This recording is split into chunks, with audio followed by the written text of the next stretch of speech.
introduce us at the most extreme. Oh. We're on? Yep. Oh, we are live here on the Straight Shooting Podcast with Bmoney. And what we got for tonight is we're doing a recap of 2024. But beside me is my co-host, SuperFly, Johnny Lee. What's up? What's up?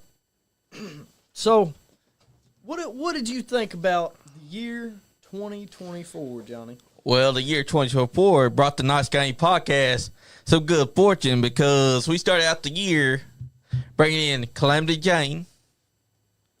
And then we had you on shortly after become part of the team. I think it was around April, just a month after her.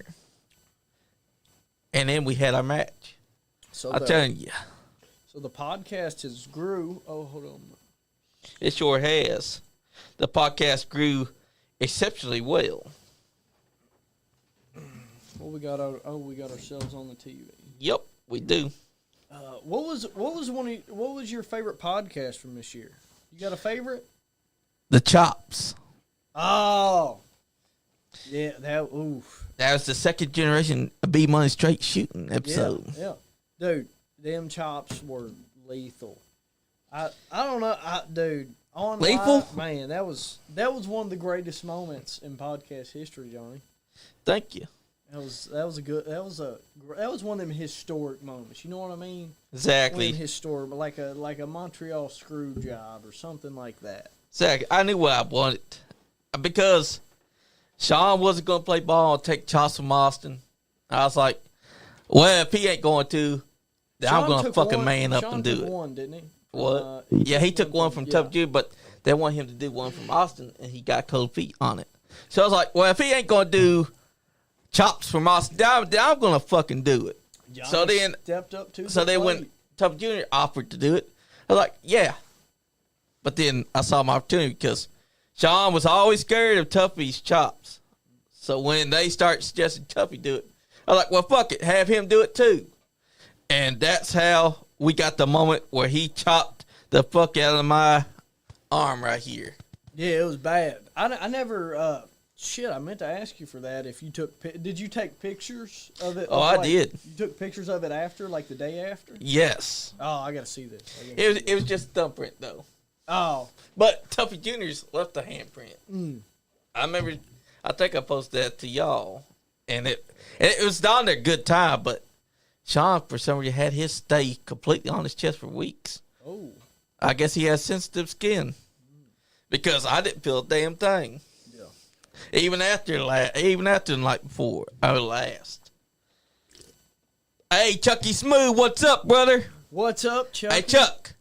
You want to? You can come on, slide on in. While the show's still going. You know you're close to here. But yeah, the chops was the greatest episode ever.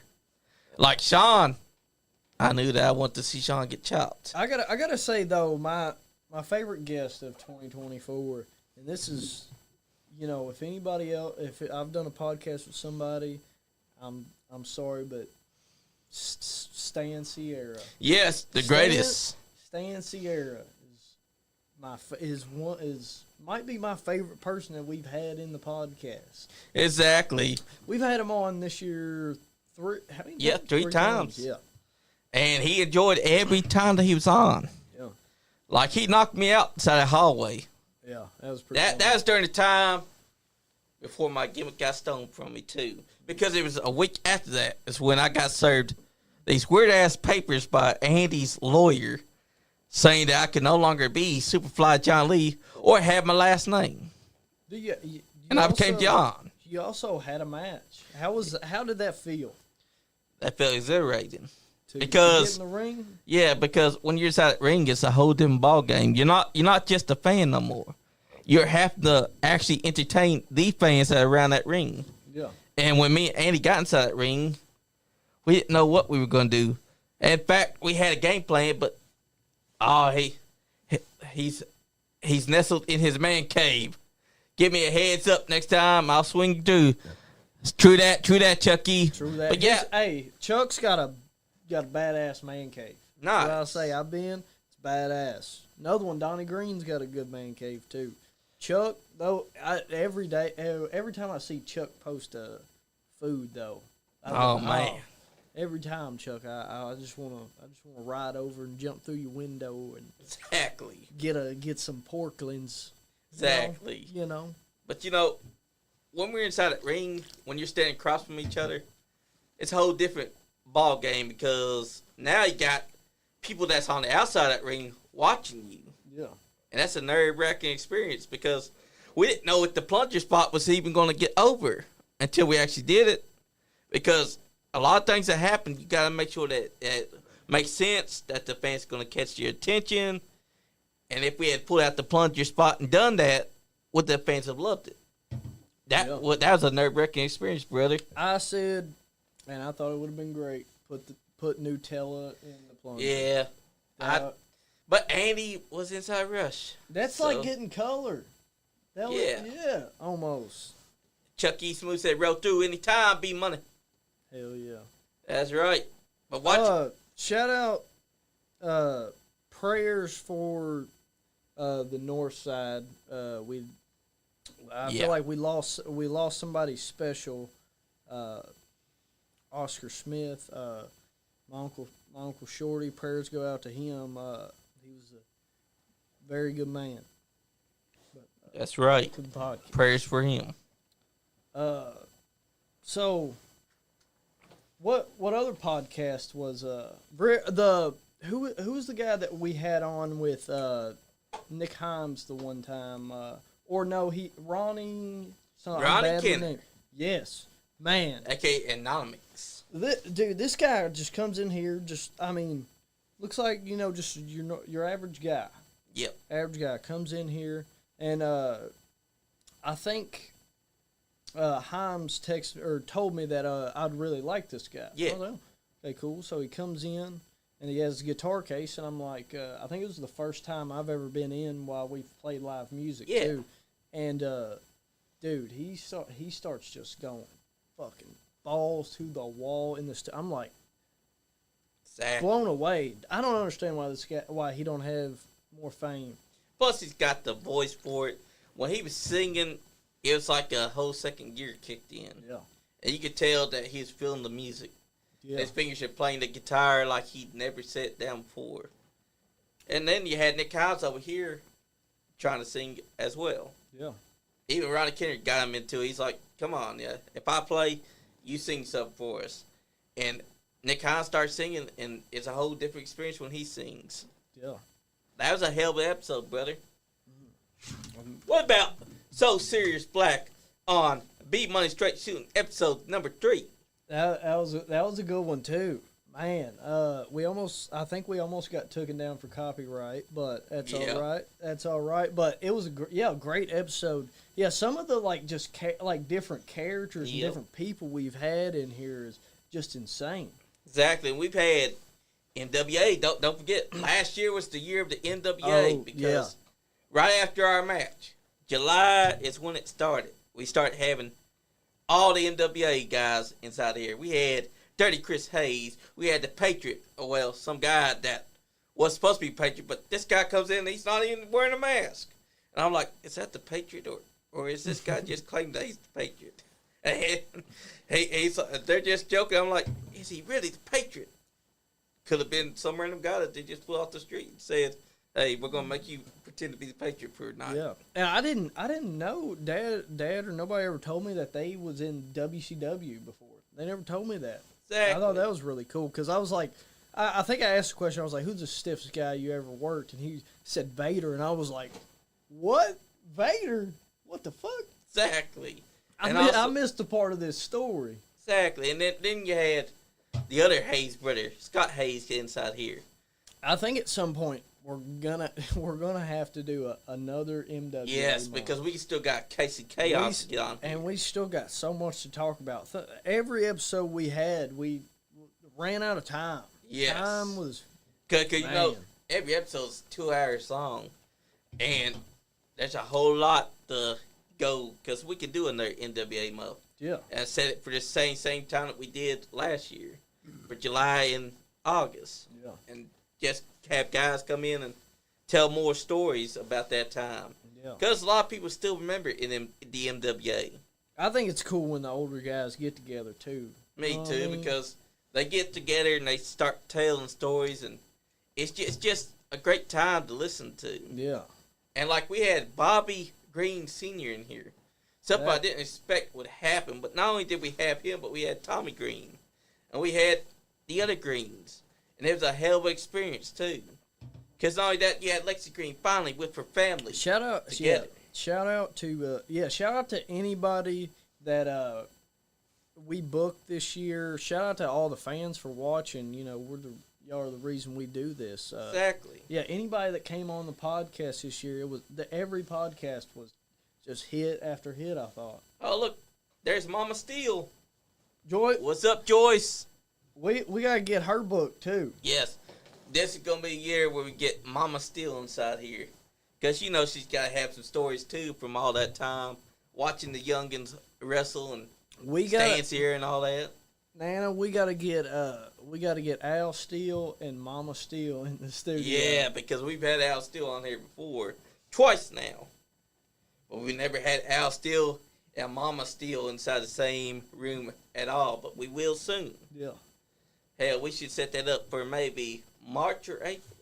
What are you thinking, Nana? Because one of those... She's retired now, so she's not. She said depends. lots of them. We can't do it when General Hospital's on. Yeah. Oh, wait.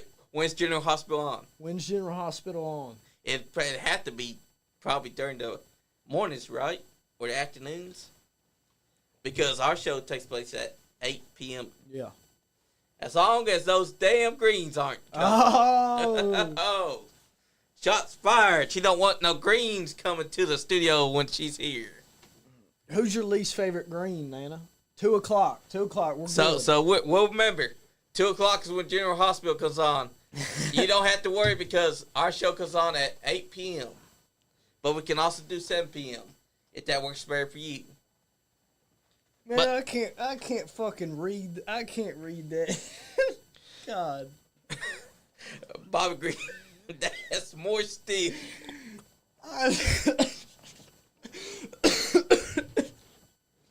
That Donnie Green is annoying as hell. Y'all heard that right. Mama still don't like Donnie Green. But I gotta see. Speaking of the greens, I gotta see Buddy do the snow challenge. Bobby called him out, and I ain't seen him do it yet. But we need to see him do it. I think Buddy got scared. He might be. Because he saw that, he's like, well, shit, I can't do what Bobby does. Yeah. Buddy, if you're not scared, do the challenge. Post it. Try to one-up him. Then again, he probably is scared because I ain't heard enough from Buddy since. Last time we heard anything from Buddy was when he was calling in or he was on the studio. Yeah. But I ain't heard enough from him since since that video. Yeah. That should tell you something. You got anything you want to tell them about of what's coming for like 2025? I mean, with 2025, you gotta know we still got plenty of guests that we're going to be booking for the show. We got guys that we haven't booked yet that we're looking to get into the studio. We got Bmoney Strait shooting, going to have more episodes. Calamity Jane's doing her thing on Tuesdays. The first and episode. Next month, Eric Leviathan's going to start doing a once-a-month show where he talks about music and metal and all that. And what days is he going to go on? His days... Right now, he's thinking about doing the second Thursday of every month. Because it's going to be a monthly podcast for him. Nice. But we're also going to look into getting comedy acts, more wrestlers that ain't been on here yet, musicians that are local, like Mojo Thunder, who I said, because they are looking to come onto your show.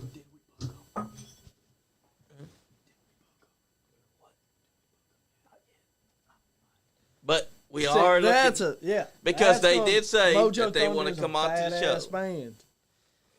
Oh, he said that he was embarrassed because he had a crush on, he wanted to wear your hat. Oh. Buddy wanted to wear the Dang. hat. That's the only way he could do it. Mm. But here's the thing. If Buddy was man enough, he would have done it without a shirt. Man, tell him go get some Bosley. You ever seen them Bosley Yep. commercials? Or nowadays, people are flying to like Turkey to get hair transplants. Exactly. Hey, Buddy could get those hair transplants. He look good, dude. All he's got to do is get some turkey feathers and have them transplanted to his skull. Yeah, you gotta watch though, because some of them are scams. Like I seen Yeah. one person went and had a different surgery, and they woke up and everything was fine, and they went to the doctor in America and they said they stole your kidney. Oh, my God. He got conned, bamboozled, flambloozled. He said he started feeling weird. Exactly. But, Which hat did he want? so he wanted a hat from Bmoney. Oh, I bet that's because he sees the mullet. it's probably the blue one. He thinks that Is it the blue one? probably. He probably thinks they'll give him hair, like for your mullet. Yeah. He's probably like, give me the hat. I think Bmoney's going to have some hairs inside the hat, and it's going to transfix into me. Make me a man. Bobby's got great hair. Yes, Bobby Well, does. He I don't know if you've seen it, but yeah, like when it looks like Fabio. That's right. And the Fabio books, people can pick them up and read them. They'll be mind blown, like all the women that read them. But this year, I'm thinking that's going to be bigger than last year. Last year was a damn good year because not only did we have a match, but we welcomed 3 new team members because first was Calamity Jane. That was back in February. Then we welcomed you onto the team in April. And then just a few months ago, we welcomed finally Joe Hinton, the father of Killian, onto the show because we need someone with a perspective for the old school WWF. Yeah.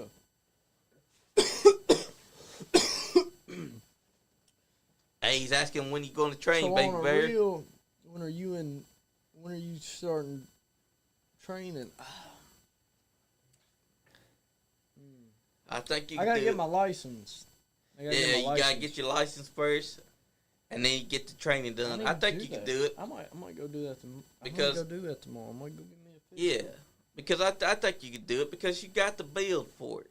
Yeah, I mean you spent years in the collegiate, Oh yeah. and that'll translate well into professional wrestling. Because look at Kurt Angle, look at Chad Gable. Both men did collegiate wrestling before they were professional wrestlers, and they took to it just like that.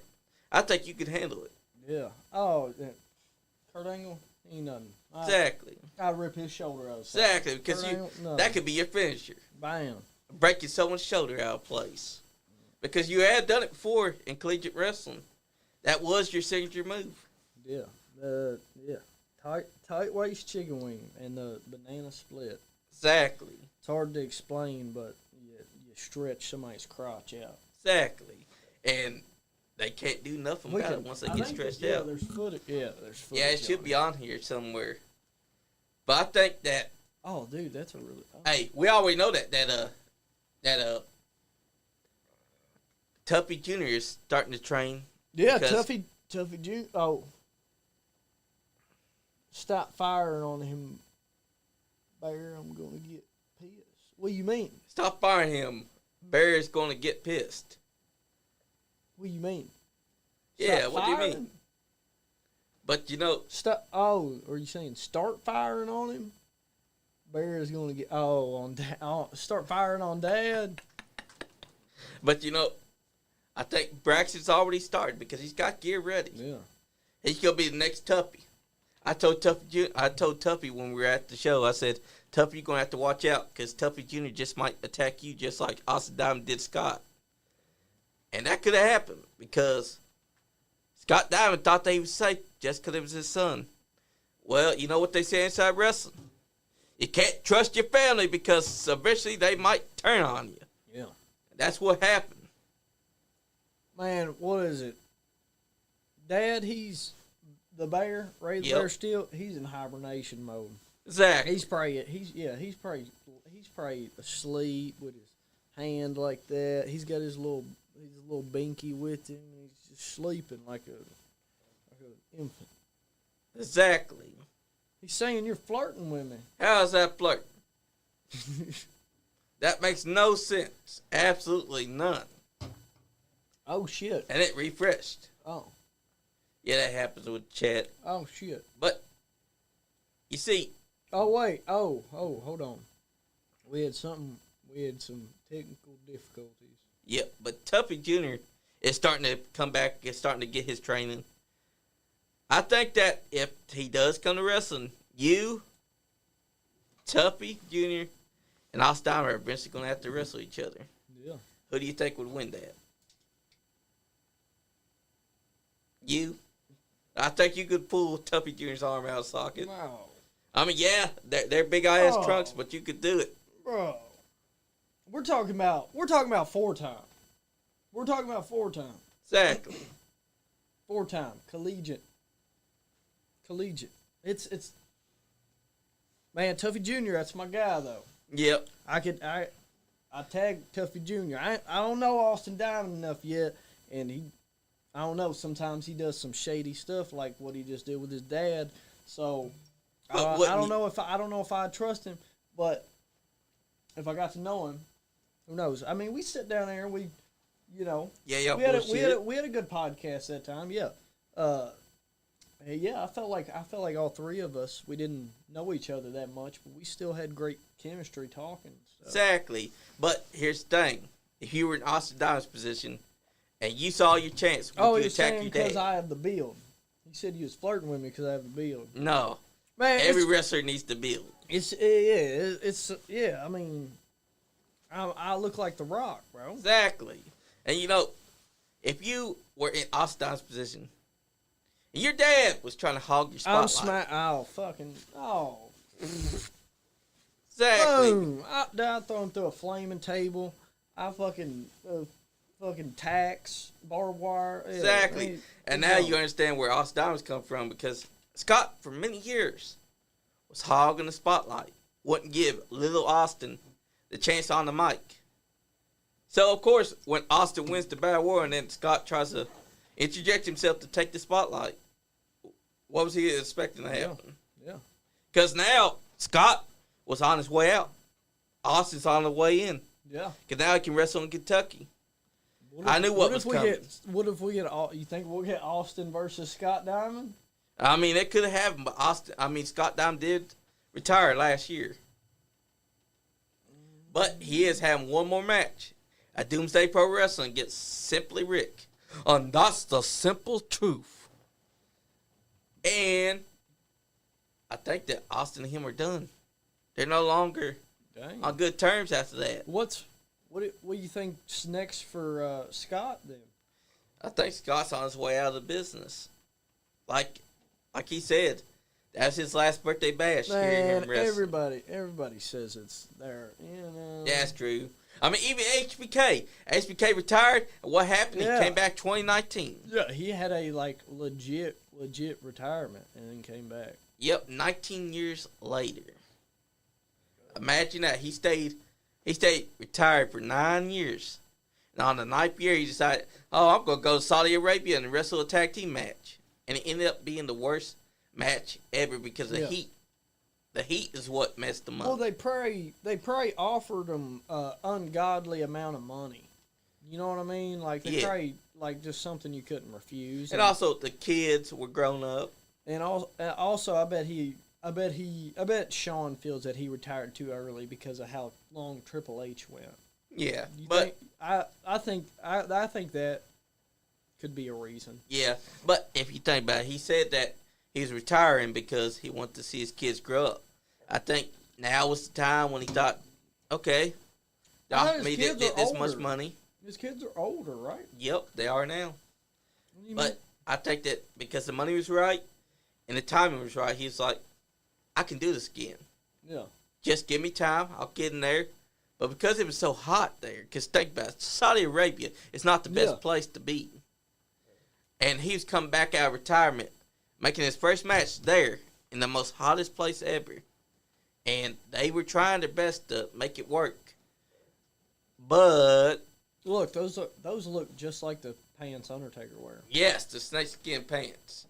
Except they're I don't more know. cloth looking. The Wait a minute. Is Tess wearing the snakeskin pants? I mean, Albert?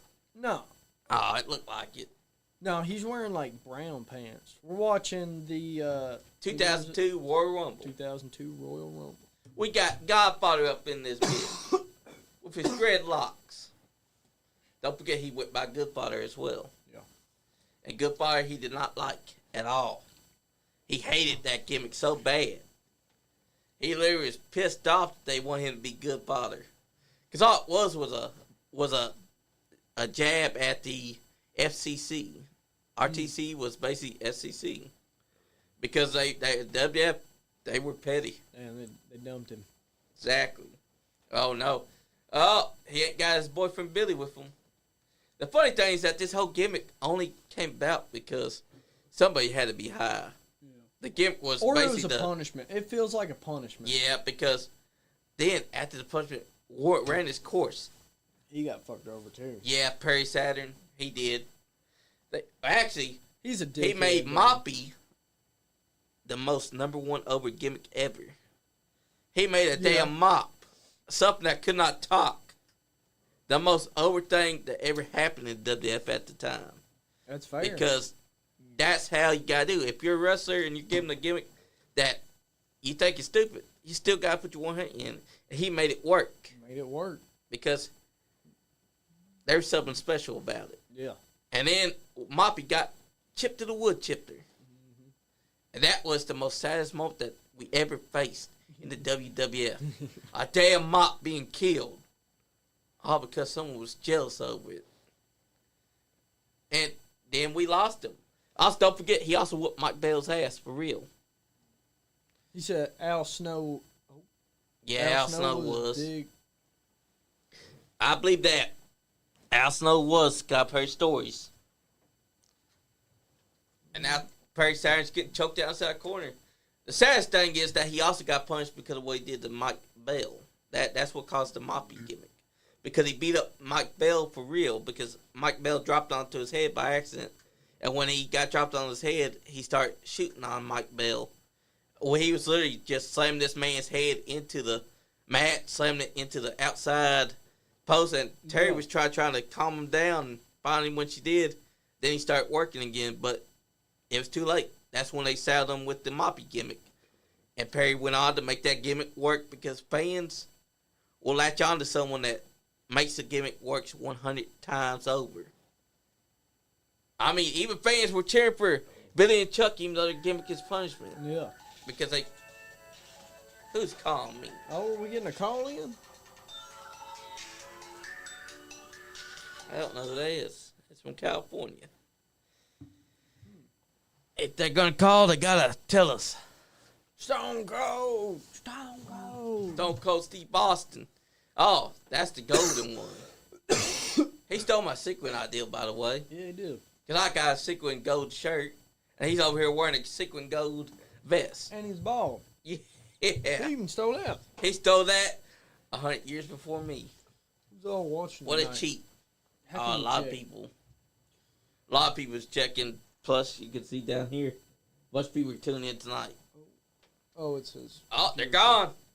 Christian's been got... eliminated. See, the father's being eliminated now. Oh, that was the worst Stone Cold Stunner I've seen. He kicked him inside the gut, and Perry didn't know what the fuck to do. Perry's like, why you trying to dime cut me? And then Austin probably told him, you dumb son of a bitch, go down onto your knees. See, last year was a spectacular year because we had tons of guests. Yeah. And July and August was the best months because we finally got to have the NWA guys. Dirty Chris Hayes was someone that we only heard about. And then we had him in here, sit right there at that very chair. That was a hell of a moment. Yeah, it was a great, yeah. August and July are probably the best months, like you said. And then the wrestling match that we had, me and Andy, that was a great time because we had the best build out of all of it. Because if you're going to have a match, you got to have a build. You got to make it mean something. And none of the people that were booked for that show, from what we saw, had a good build like ours. Like, we went the whole mile. We had Stanzier punch me. We had my gimmick get taken and me just be John, a suggestion by Donnie Green. Then we had you super kick me by betraying me because Andy, the Dashly heel, goes and gives you money and a necklace and talks it up. That chain was nice. I don't know whatever happened to it, but exactly. Nice. And then you had me, poor John, sleeping inside of a dumpster. You had me outside. You guys give me $1 and me saying, Sean! And then you had the yard brawl. The brawl from hell. Dude. That video was... That was the best piece of entertainment right there because we made sure that the brawl meant something because you don't want me to get the offense because if I get the offense, then there's no reason for me to come back during the match. Yeah. So the whole thing was all about him stopping me from doing anything. And it was a hell of a thing because we were fighting inside the puddle. We were fighting inside the rain. We were dirty as hell, wet. We were everything else. We weren't afraid of no rain. We would make sure that this was going to fit. And then that's when the match happened. The match was all about me getting my gimmick back. Andy was the heel, Dashly, talking a lot of shit, elbowing me, forearming me. He didn't see the... How long did y'all build that for? We built it for at least 4 months. Because... Well, I remember at one point, like, y'all, like, jokingly said y'all was going to have a match or something. And then out of fucking nowhere, it just gets booked. Or y'all was talking to Terry England or something and said it. And, I didn't know if it was going to... And then it just gets booked. Like, I thought it was going to happen a little bit later on down the line. But, and then it got booked, and I was like, holy shit. It happened, I think, around March or February. Because that's when Andy told me, turning to book us for a match. At first, he was joking. He was laughing. Then, a week later, he's like, no, you've actually been booked in Salina, Tennessee. So then we start getting serious. When Donnie Green suggests that we have my gimmick, which is SuperFly John Lee taken from me, that we have this whole thing built up around me being poor. We even had a moment where I was cleaning the bathroom toilets inside their studio's hall with a toothbrush which I brought from home. Was it yours? Yes. Did you have to use it again? Nope. It was a throwaway one. I used an old toothbrush. I used that. Another toilet scrubbing toothbrush. Exactly. Yeah. And the whole thing was to build up because SuperFly John Lee is the podcast god, right? He said, I don't know if he's talking about me or you. He said, tell me about your gimmick. Probably about me. Oh. But SuperFly John Lee is supposed to be the podcast god. He's supposed to be this great guy that everyone gravitates to. Well, Andy's idea was he's going to bring in his friend. His friend was inside the other studio. And he's going to be called Sterling Funwell. And he's going to serve me papers. And the papers were going to say that Andy now owns SuperFly Johnny Lee, which means that I no longer could say that I was Johnny, which meant that I was just John. And over the course of events, you would go from me scrubbing the toilets with the toothbrush. Man, that was the only thing. During the build-up, it was so hard not to call you Johnny Lee. Yes. So hard. I broke so many times. It was fucked up.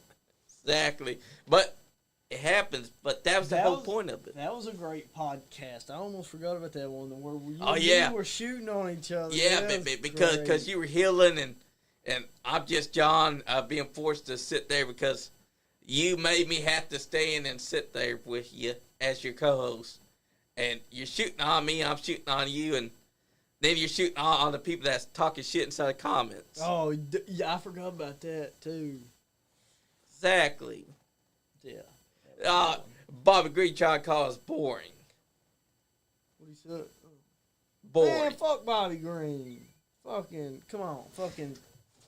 Exactly, because this man could tear your shoulder out of place. Yeah, I'll fuck you up. I get Buddy on you, too. Oh, man. I thought Buddy is scared of Bobby. No, Bobby's scared of Buddy. That's how it is. We all know Bobby's scared of Buddy. If I call Donnie Green, I'm calling Donnie Green right now. Exactly. But last year was a great show, because a great year, because we had so many great guests. His name is not actually Donnie Green. My bad. There we go. That's true. His name is Donnie Green. He's honest too, B. I'll text him first. He's a busy man. He is, and he's honest. Anything he says is all true. I don't know. No, he's an honest man. No, there's nothing honest about the Green name. That's true. Let's be honest. I mean, Mama still don't like him. See? Yeah. And if Mama still don't like him, that means something. Yeah, that's what I'm saying. Yeah, if Mama still don't like you, really gotta be, yeah. Exactly. And last year was definitely full of great guests, because we had Oppenheimer, we had Omega, we had John Gilbert, we had Nick Depp. We had so many great names on this podcast, including Jacob Ratliff, Jimmy Walls, Rated X himself. Rated X. After so many years of saying that he wouldn't come on to a podcast, he came on to ours. And then we had Brandon T. Wilson. How many podcasts did we do with? We did 3 with him, right? Yep. And then we had Brandon T. Wilson on for 1, but he said that he may come back onto our show, which is a huge compliment, because he barely does any podcasts. Yeah, that's what he said when he was here last time. Yeah. Exactly. And he was definitely one of the guys that we consider great in promotion. Yeah, very, very professional guy, too. And their product is a very professional product, too, as well. Exactly, because just go they to get it. Just go to their YouTube. They got it all set up. They got the stage. When they come out, it's got their names on the screen. It's pretty cool. They do a lot of work. Exactly. That's the whole point, though, because you think about it, they get what professionalism is. There's not a lot of people that try to be professional anymore. I've seen some shows that don't even try to present themselves as such. Yeah. And there's even wrestlers that don't even try to be professional. I'm like, the whole thing is inside the name. Professional wrestling. Why ain't y'all trying to be professional? I guess they don't care no more. Like, that's the whole thing. Wrestling is supposed to be professional. What about Penta when he debuted? Yeah. I'm telling you, Ray Phoenix, when he finally comes, that's going to be a hell of a moment. Because we're going to have both Lucha Bros in WWE. Golly. Triple H was fucking juiced. Yep. And this is the Royal Rumble where he wins the Rumble. Because he went on to face Chris Jericho. Then he came back a couple years later and he was kind of fat. And it was like, yeah. That's what happens when you don't do the juice for so long.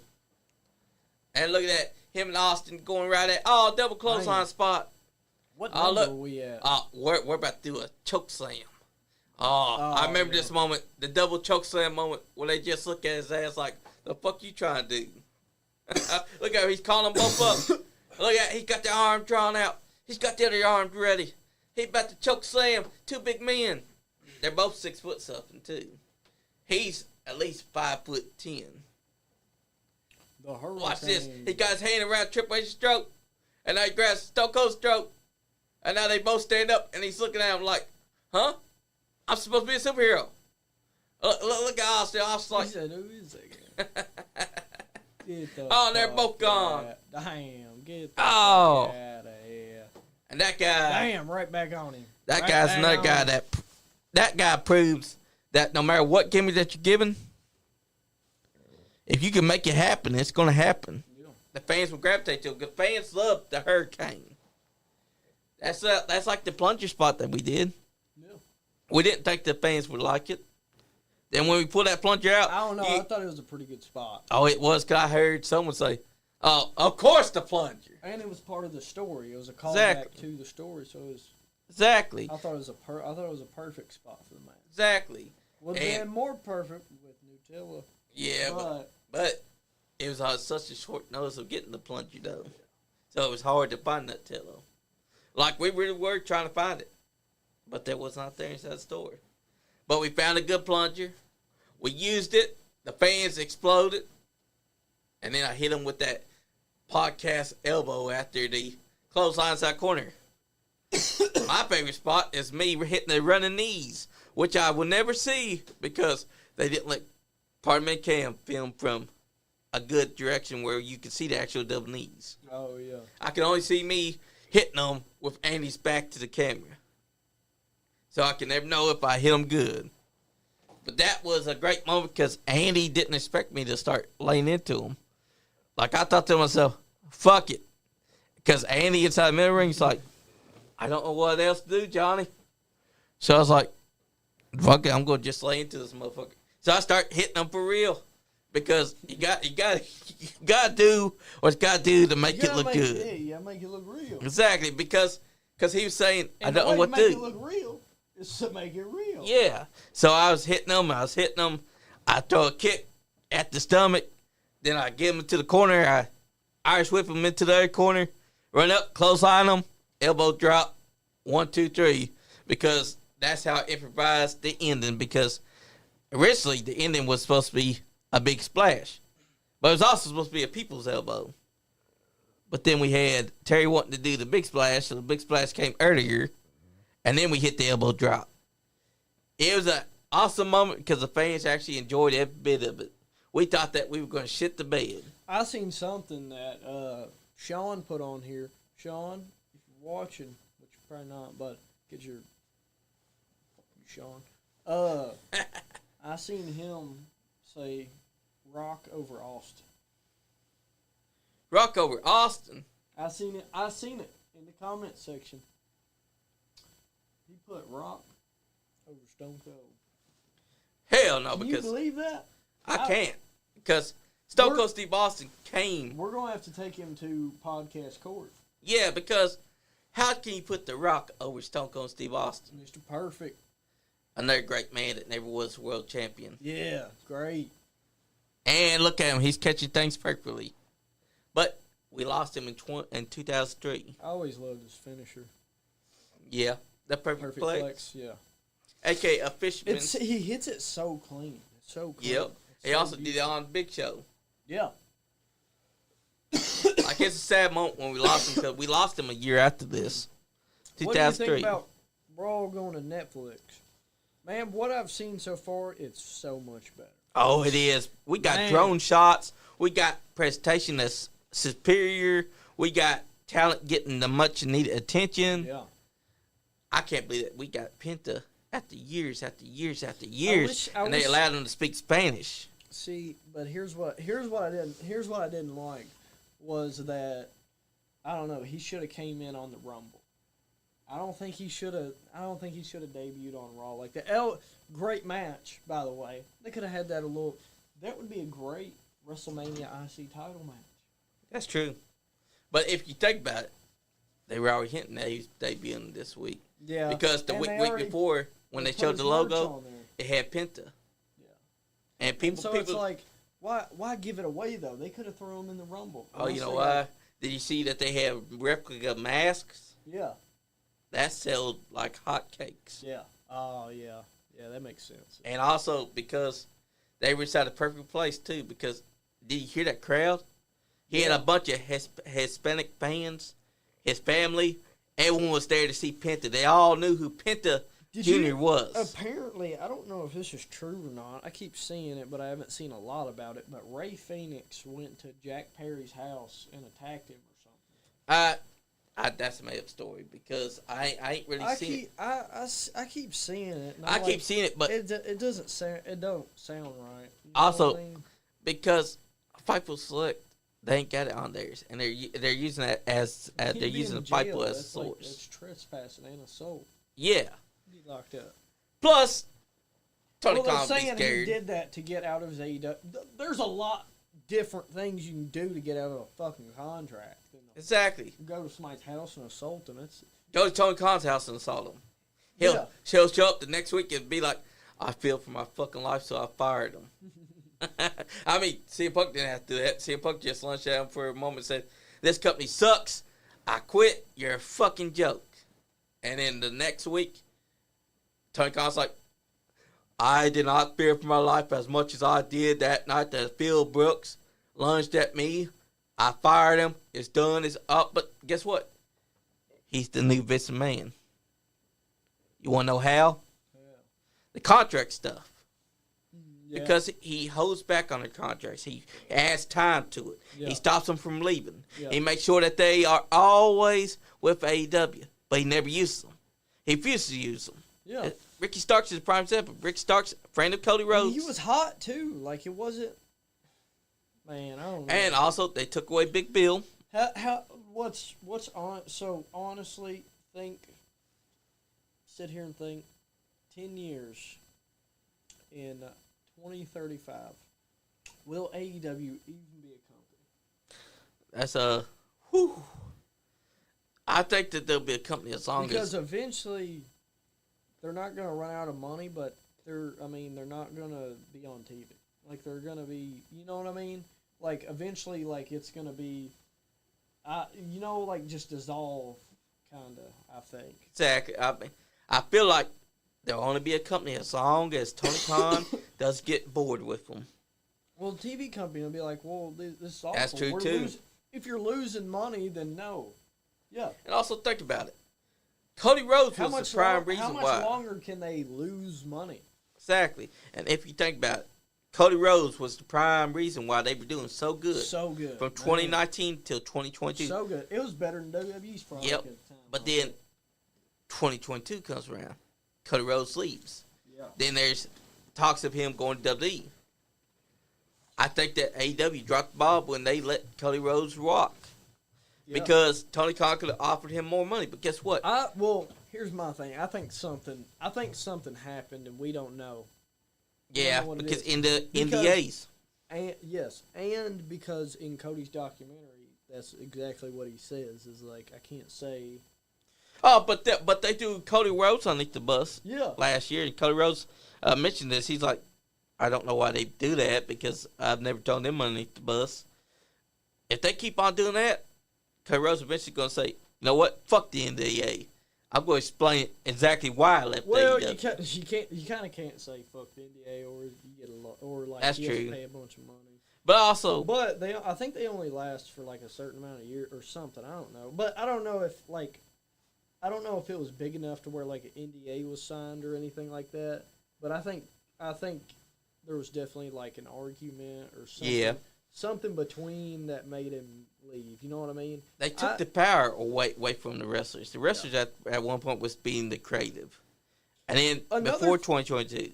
Another thing I don't understand is I thought AEW bought TNA. Did they not? Or they no? Didn't. They bought Ring of Honor. They bought Ring of Honor. That's what it was. Okay. Because for the longest, I was like, they had a deal with TNA though. Yeah. But guess what? It was one-sided because. They didn't do nothing to put TNA over. Yeah, no. What they did was they put TNA's title onto Kenny Omega for his belt collector gimmick, and for a whole 6 or 7 months, he did nothing but put himself over, but not TNA. And then for him to lose TNA title, it had to be an AEW guy. Who? Christian Cage. Why? Because Christian Cage was a TNA guy before. But here's the thing: it did not elevate anyone from TNA's actual company. Yeah. And that's why they're thriving more in WWE and NXT. I mean, think about it. NXT and TNA recently have been having a great year. Well, today, we just found out, breaking news. WWE and TNA have entered a partnership agreement that's going to see. Yeah, it's going to be a damn good decision because let me tell you, I think we're inside the hot spot for wrestling right now. Yeah. We're back to the golden age. Yeah, because Triple H gets it. I think we definitely got some good years ahead of us. Exactly, because Triple H and Shawn Michaels and the worst years though was when we had Vince McMahon. That was rough. And now we got Tony Khan. My God, he's the reason why Ricky Starks has to sit out. He's the reason why Aleister Black ain't doing nothing. And Miro asked for his release, and guess what? He didn't give it. Because you know why? Because Tony Khan's just like Vince McMahon. Without the sex and the drugs and all that crazy shit. Yeah. Well, actually, scratch that. He does do my drugs. He gets my stash. He does do a line of the old SuperFly Coke. But that's about it. But that's how you start your morning, right? No yep. Cup of Joe? No. That's right. I get my cocaine, I get it all up inside there, and woo, it gets me going. But Tony Khan's ruining everything. Tony Starks was on, Tony Starks was on fucking fire at the beginning of 2023. Oh, yeah. He was the and man. 2024. He was their guy for a little bit. And then he cuts a promo with Because Adam that's when Copeland. was MJF out? Yeah. Yes. Yes, he was. MJF was out. And Ricky Starks cuts a promo with Adam Copeland. I really do believe that Adam Copeland buried him. Because after the Bug-Eye comic, he started doing things like a shoot. Like he was acting like Kevin Nash. Yeah. Calling Ricky Starks a B-plus player and a vanilla midget. And yeah. I'm thinking, aren't you supposed to be the babyface inside this fucking scenario? Vanilla midget. That was the stupidest thing I ever heard. And then after that, when they saw him where Cody Rhodes was when Cody Rhodes won the WWE Championship, they had him lose the tag team titles. Then you never saw him again on TV. Yeah. And then Chris Jericho, the fun sponge, the fucking charisma-stealing asshole that he is. They put Big Bill with him. Yeah. And it's the same story over and over and over again. Here's the problem with AEW. They've done the same story for the last 4 years. Yeah. They've had nothing but takeovers and bullshit. What has John Moxley done since he took over AEW? Nothing. Because it's the same old story. When he debuted, it was fucking dope. That was dope. But then guess what? That's when you saw the complacency because his matches are basically the same. And I always liked John Moxley or Dean Ambrose. Yeah, Dean Ambrose was his best gimmick because you know why? He had someone to tell him when his ideas fucking sucked. I always thought it went, to me personally, this might be a hot take, I don't know, but it went Seth Rollins, Dean Ambrose, Roman Reigns. That's the ranking of the Shield. Yeah. That's what I thought. But, you know, when he became John Moxley, he went back to the old, I'm a deathmatch guy. Let me bleed all the time. And it lost its... It just lost everything. He's no longer a guy that can wrestle. He's just a guy that comes in, phones it in, bleeds, does all this stupid shit with Death Riders. It means nothing. Man, I don't like Nick Gage. He has like 3 spots. Everybody, it's stupid. It is because all he does too is bleed. Yeah. And the pizza cutter thing. Dude, he has like 2 spots. I watched like 2 of his matches and they were the exact same. He does the same exact thing in every match. And that's why he didn't last long on AEW. Hey, my girlfriend's watching. Heck yeah. But you know, that's why he didn't last because Nick Gage comes in, he works part with Chris Jericho, a.k.a. Fun Sponge. Chris Jericho, he's not exactly Chris Jericho that we knew before. He's gotten complacent. He hasn't been himself. Yeah. He stayed the exact same Chris Jericho that we've seen. And it's worse, so much worse. Yeah. It's not the Jericho that we knew. He gets more leathery every day, too. She said, Bmoney, we can't hear you. Can't hear me? Oh. Hold on, I got to scoot closer. That microphone usually picks up the good. I like to lean back a little bit, you know? Yeah, I mean, Stan's here. Yeah. See? Stan, he gets it. He gets it. Stan, that's the man. And plus, these are lazy boys.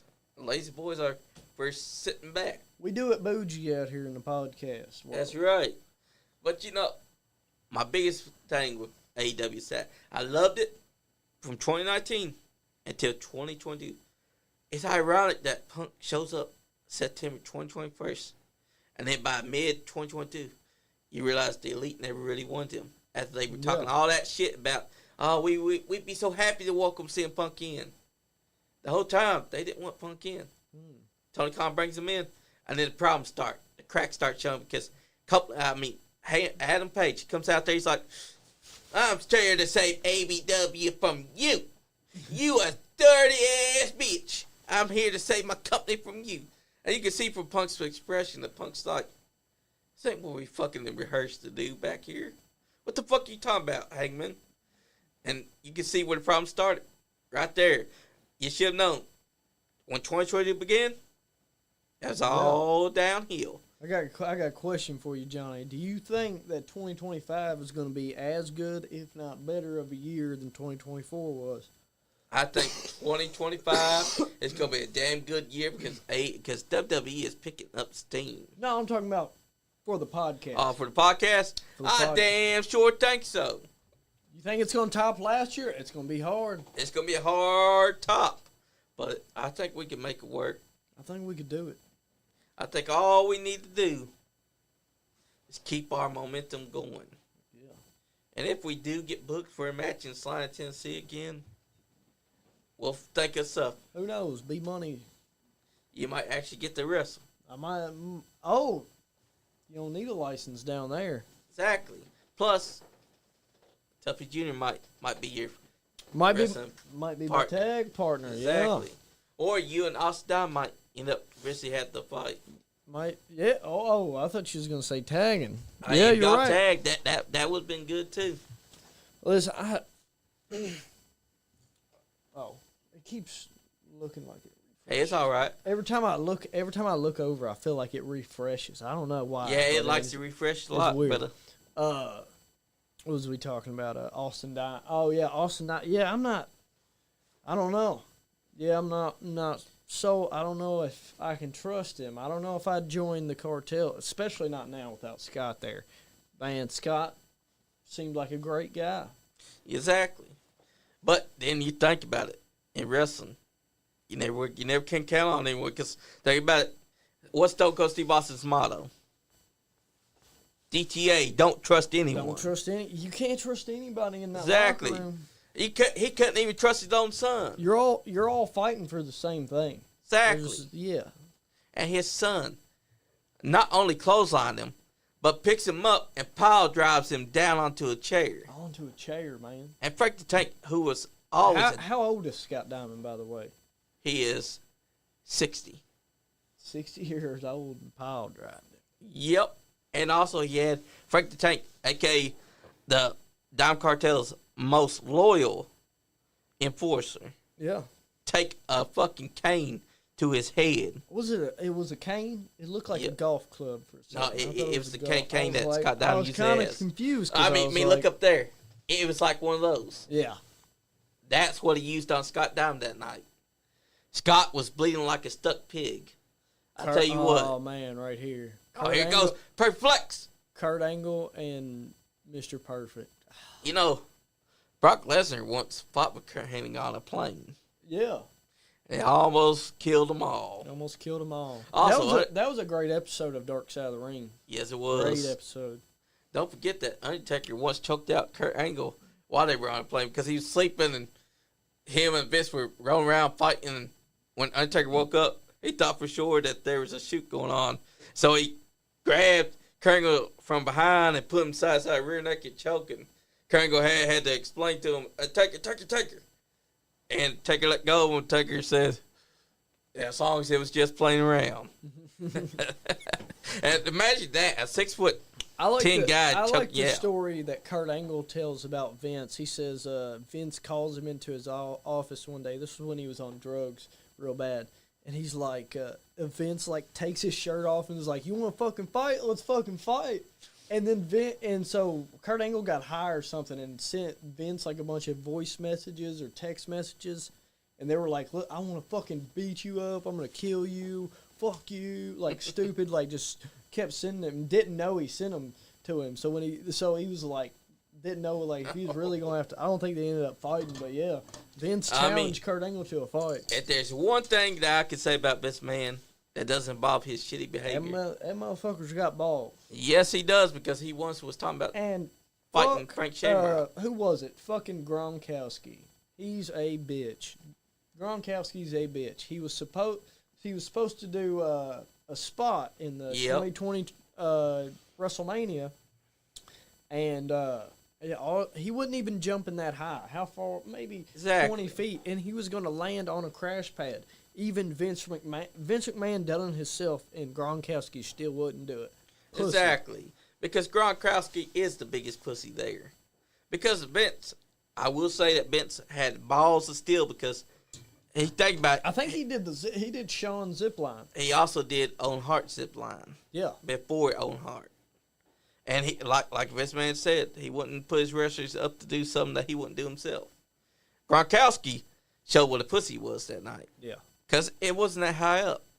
Vince did it, jumps up, look like he just sold the world. But you know what? That's before we all found out the truth about Vince Man. What a shitty person. Yeah.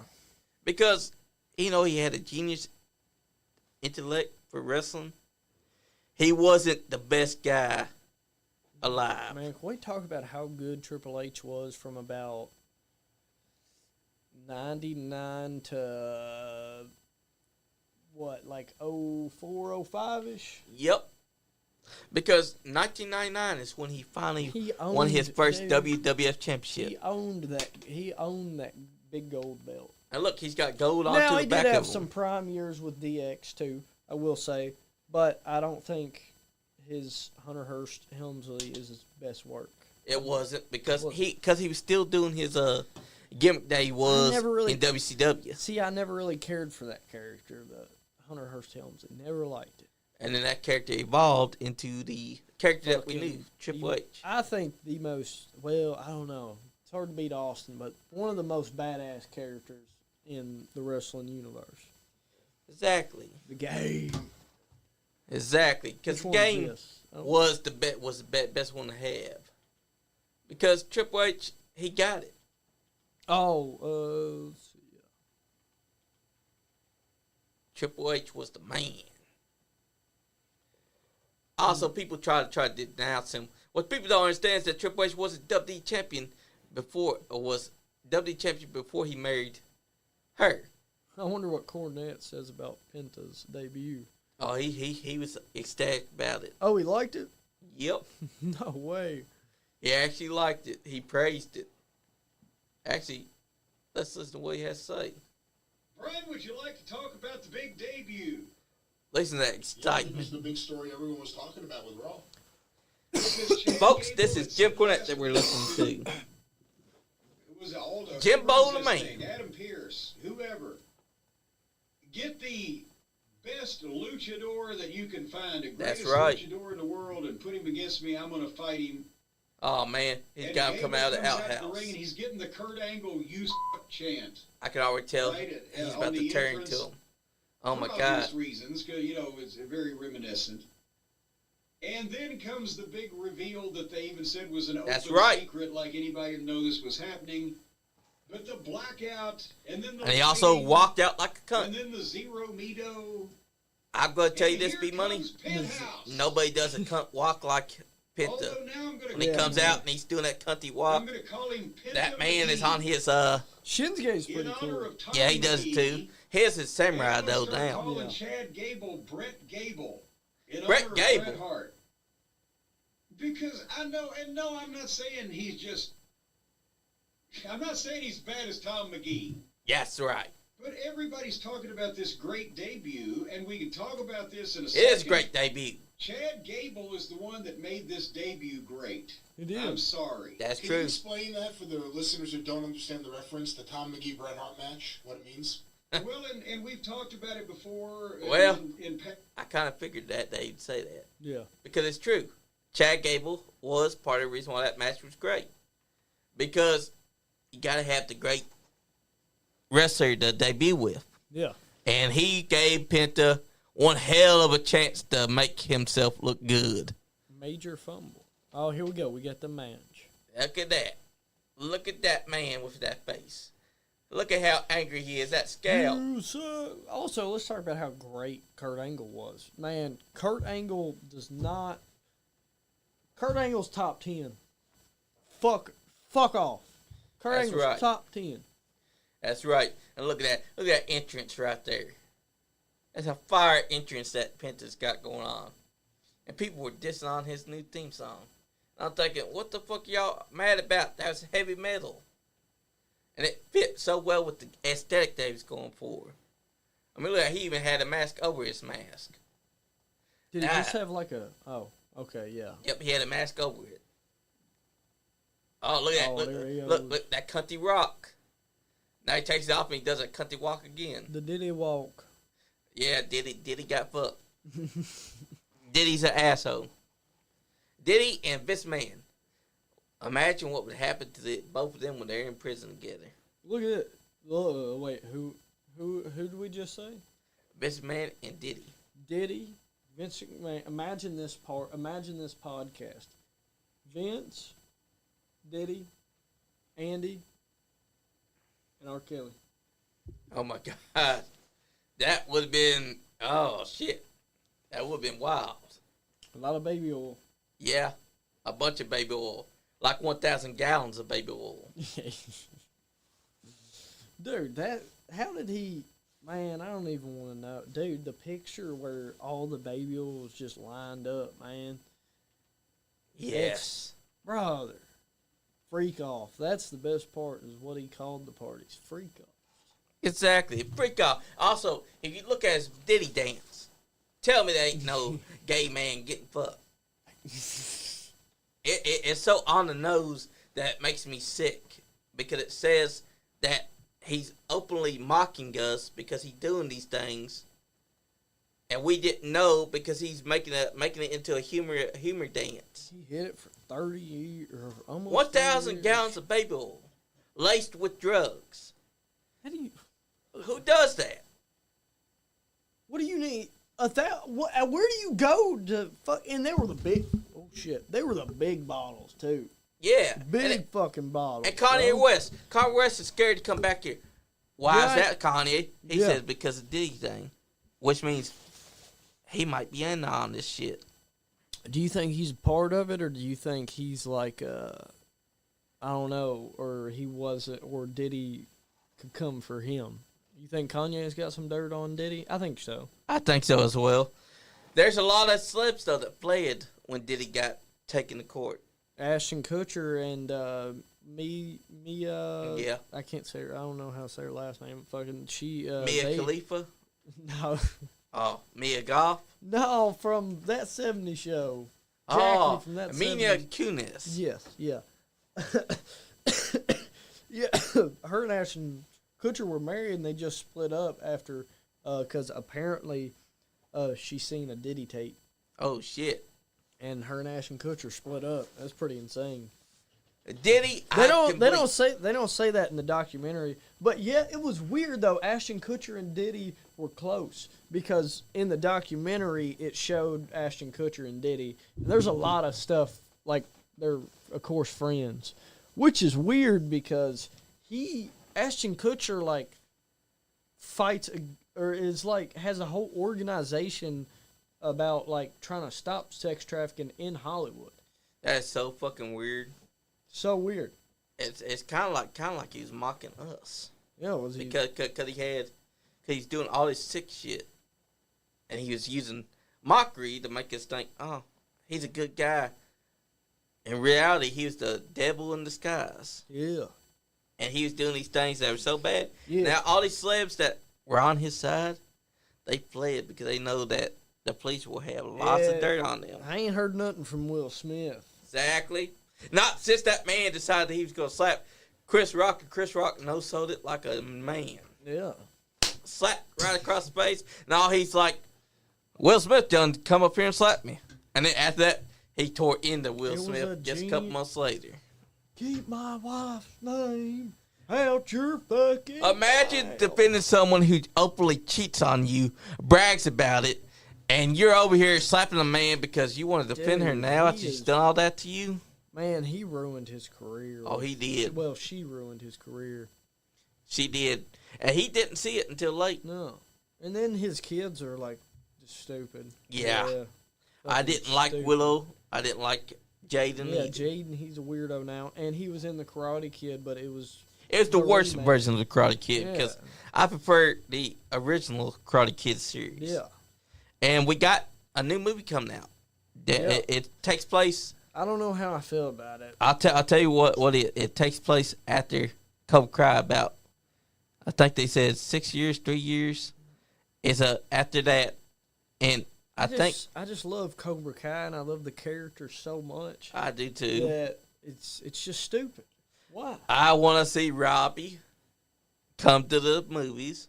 I want to see Miguel come to the movies. I want to see him in the movie. Yeah. You think they'll be in it? What's the point? It does say it is Cobra Kai Legends, right? Karate Kid Legends. Karate Kid Legends. They are Karate Kid Legends at this point, right? Exactly. So why the fuck is Jackie Chan in there? Dude, do you think I don't know. Yeah. Are they going to have like a new villain? Are they just not going to have Silver, Kreese, nobody? They gotta bring back Silver somehow. Well, I mean, I think they're definitely going to end all their storylines with the end of Cobra Kai. It comes out in February, actually. Yep, I can't wait. I'm just happy that Robbie and Tori are going to end up together. Yeah. Because it was bullshit when they break them up because they've done it twice now. Stupid. And then they try to force this Sam and Miguel thing on. I have seen there are some leaks out, though. Oh, I try to avoid the leaks because... I do, too, but sometimes they just scroll across the Yeah. screen. I'm not going to say any. But Yeah, because... But the last time I heard leaks, Yeah. it didn't line up. Exactly. Because they said Hawk was going to die. And guess who died? It was Quan. Yeah. I thought they was going to kill Miguel off in the I thought so second too one, because though, that guy was whooping his ass. People want to talk about they want to see Miguel whoop that guy's ass. That guy was destroying him. When he got kicked off the balcony or whatever, fell down the stairwell. I think that's season 2. Yeah. Yeah, but think about it. Miguel was getting his ass whooped during season 6. Oh, that guy was just whooping on his ass. The was Russian guy? Is he? He's like Russian. Or something. Yeah. He's not Russian, but he's part of the Dragons team, Yeah, the Iron Dragons. Yeah, the Iron Dragons. And everyone's like, I want to see Miguel whoop this guy's ass. Well, we saw what happened. Yeah, I gotta say, yeah, he got fucked Miguel up. was getting molly whopped the entire time that they were fighting. Yeah, I don't know what's gonna happen in that time. At least Robbie was doing something against them because when Robbie was defending, he was on point, and the guy was like had to grab his arms like, "Are you gonna fight or are you gonna fight?" And it threw his ass into Cobra Kai, who, as we know, Quan elbows him. Yeah, I think that Robbie could take him because Miguel he tried. Miguel basically was trying his best, and last time we saw that he had Miguel held up by this shirt, Yeah. and when he saw Sam get kicked, he's like, ugh, chose him like a little newborn baby. My God. I don't know how I feel about Miguel because with some parts he'll act like he's a badass. sometimes Then- he's not. He got Exactly. beat up. Now, on the other hand, Robbie has the balance of Miyagi-Do. I don't know. I like Miguel more than Robbie. I can understand that, but I like Hawk more than Robbie. Honestly. But you pay attention to Robbie's character. His character has the balance of Miyagi-Do and the rage of Cobra Kai. Yeah. If you watch the fight with Quan, those two come together. Yeah. Because as soon as he hears that he's been played like a dumbass, his eyes never leave Quan, even when he gets tagged in by Miguel. Because unlike Hawk and them, Robbie's the son of Johnny Lawrence. Yeah. You gotta I remember. forget about that sometimes. That And- was his son. And Johnny Lawrence, his son, has been treated like dirt by the riders. Yeah. A lot of times. That's why I can never dislike Robbie over everything. Because Hawk, remember, Hawk starts out like a villain. And what made me sour on Hawk was when this motherfucker suddenly becomes friends. When he let fucking Dimitri put him through a fucking trophy case. That was the stupidest. I thought that was the worst mistake in the show's history. Exactly. So stupid. Because Dimitri, they can't convince me that Dimitri, That's on what that I'm short saying. time, somehow, Yeah. it's bullshit. Like he could actually beat Hawk. And Exactly. Didn't they make Hawk like kind of scared of him? Yeah, Or something. for a while. And I was like, how the fuck is Hawk gonna, the kid that was whooping on these motherfuckers' ass, suddenly scared of Dimitri, the most nerdiest character that barely did a damn thing in season 2. And now because he put him through a trophy case, now you're gonna be scared of him? And then for whole season 3, it's all about Hawk finding himself. And I'm thinking, well, he better find himself some fucking soon because if they have a tournament, it's over with. And people try to shit on Robbie, but Robbie and Hawk were matching each other during season 4's tournament. Yeah. Also, when he whooped Kenny's ass, people got to understand, Robbie had to take a lot of shit. Kenny's a bad motherfucker. Oh, too. he is. I like Kenny. Hey, Lapusso. That Damn straight. God, we fucking. That's right. And also, you know what?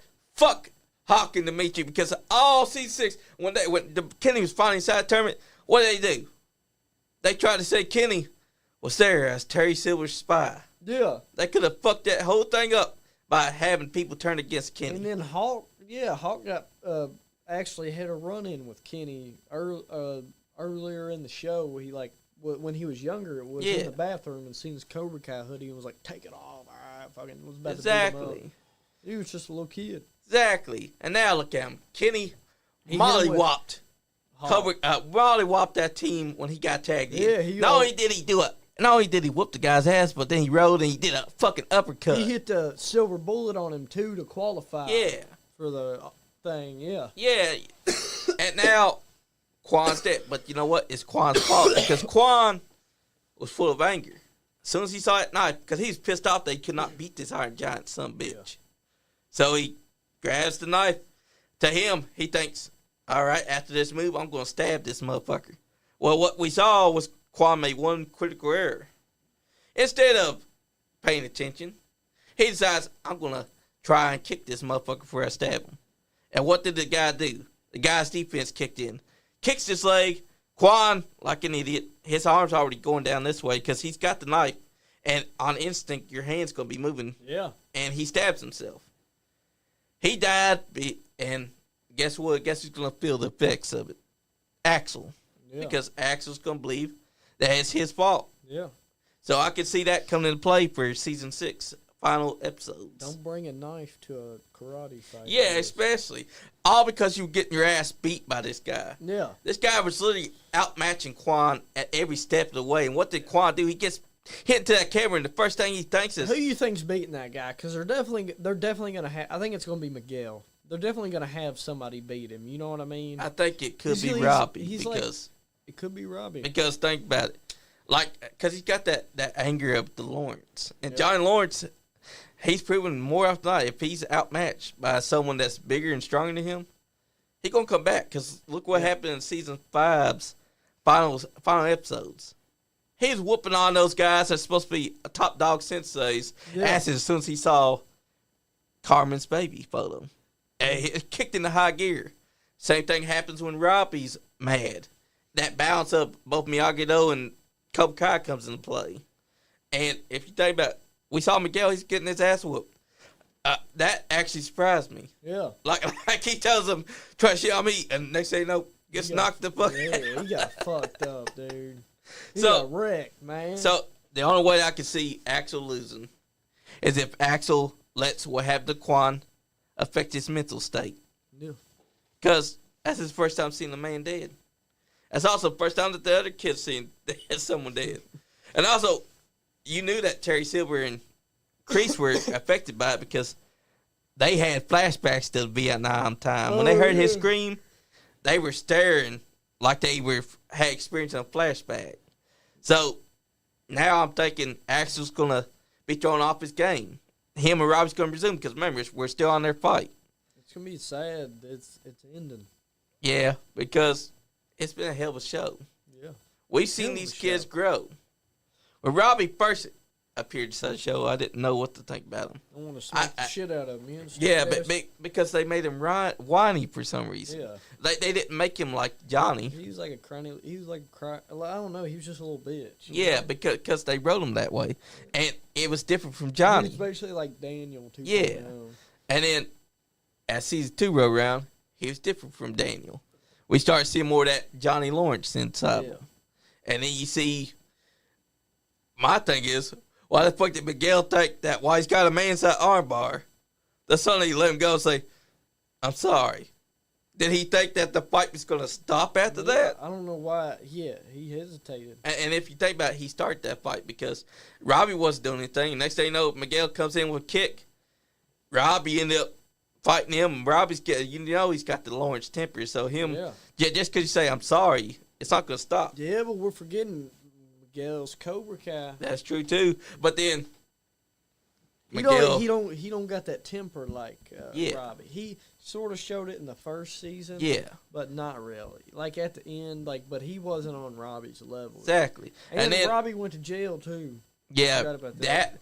I think that's what also helped shape Robbie's character, because he went to jail, and then we see him get into a fight with those guys, and you start seeing what you didn't see before. Yeah. Because, hell, remember, he whooped the entire Cobra Kai's asses. Yeah. He brought the Miyagi-Do style over there, and he mollywopped them and Tori. The one thing I don't understand is how has the police not got Kreese yet? Because he's still on the run. Exactly. I think I know why. Because Kreese has been laying low. And when you're laying low, the police are stupid. Yeah, but if you're at the most, they said it was going to be broadcast on TV, right? Yeah. The show, yeah. Yeah, I mean. If he was shown on camera, that is. Was he? Well, he probably was there at the end. Well, I mean, yeah, just coaching. Yeah, but the cops would have saw that, and they would be like, "That's that motherfucker that escaped us." There'd be police and security there too. Well, exactly. They probably. I mean, they're in. Where were they at for it? They were at. I think they were at the Zacatecas. Yeah, Barcelona. Yeah. Yes. And they were at the Zacatecas. So it'd be hard for police to do anything. Yeah, there, because they wouldn't know, but. Yeah. Exactly. And my favorite parts of that fight is that you see Tori was whooping on that girl's ass. That girl only whooped Tori's ass because other Iron Dragons. I don't like, what's her name? Devin. Never liked her. Me either, because. She's whiny. Yeah. And she's only there because.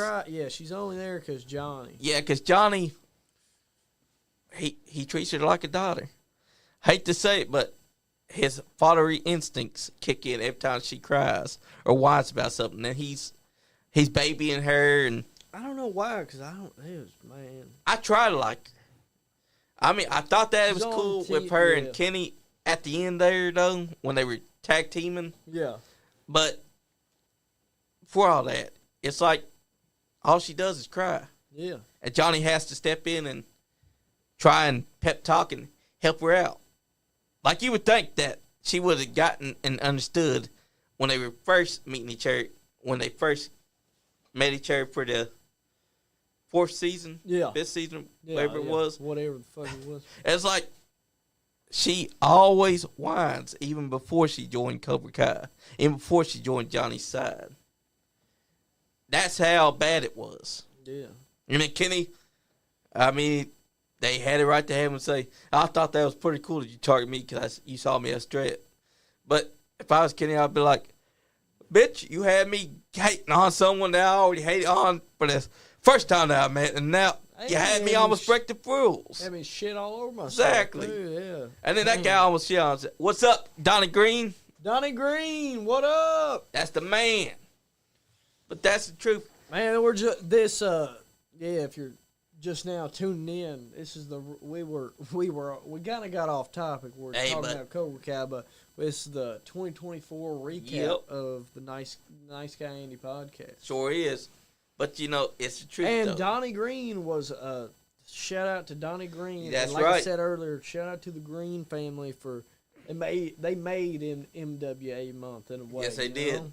Their podcast was really good. But any of the podcasts they did. Exactly.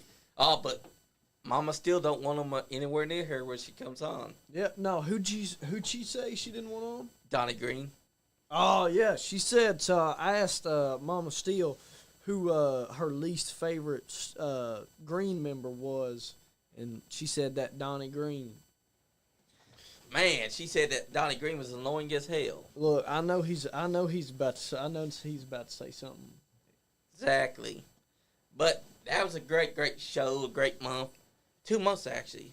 July and August. We had Dirty Chris Hayes, Playboy Scott Hayes, his brother, The Patriot. We even had guys that we weren't expecting to have on. Yeah. It was a hell of a month. And then a hell of a year, too, because it was Donnie Green that inspired us on what to do for the matches build-up. The whole my gimmick being stolen was Donnie Green's suggestion. We did that? Hey, look who he's talking about. Yo, I'm sitting here with my dude. Red Dick. Hell yeah, Donnie Green. But yeah, it was a hell of a year. Last year was the beginning, and I'm glad that I watched the rest of Cobra Kai season 6. Yeah. I hope that part 3 ends on a bang. We need to get Donnie Green back in here. Me too.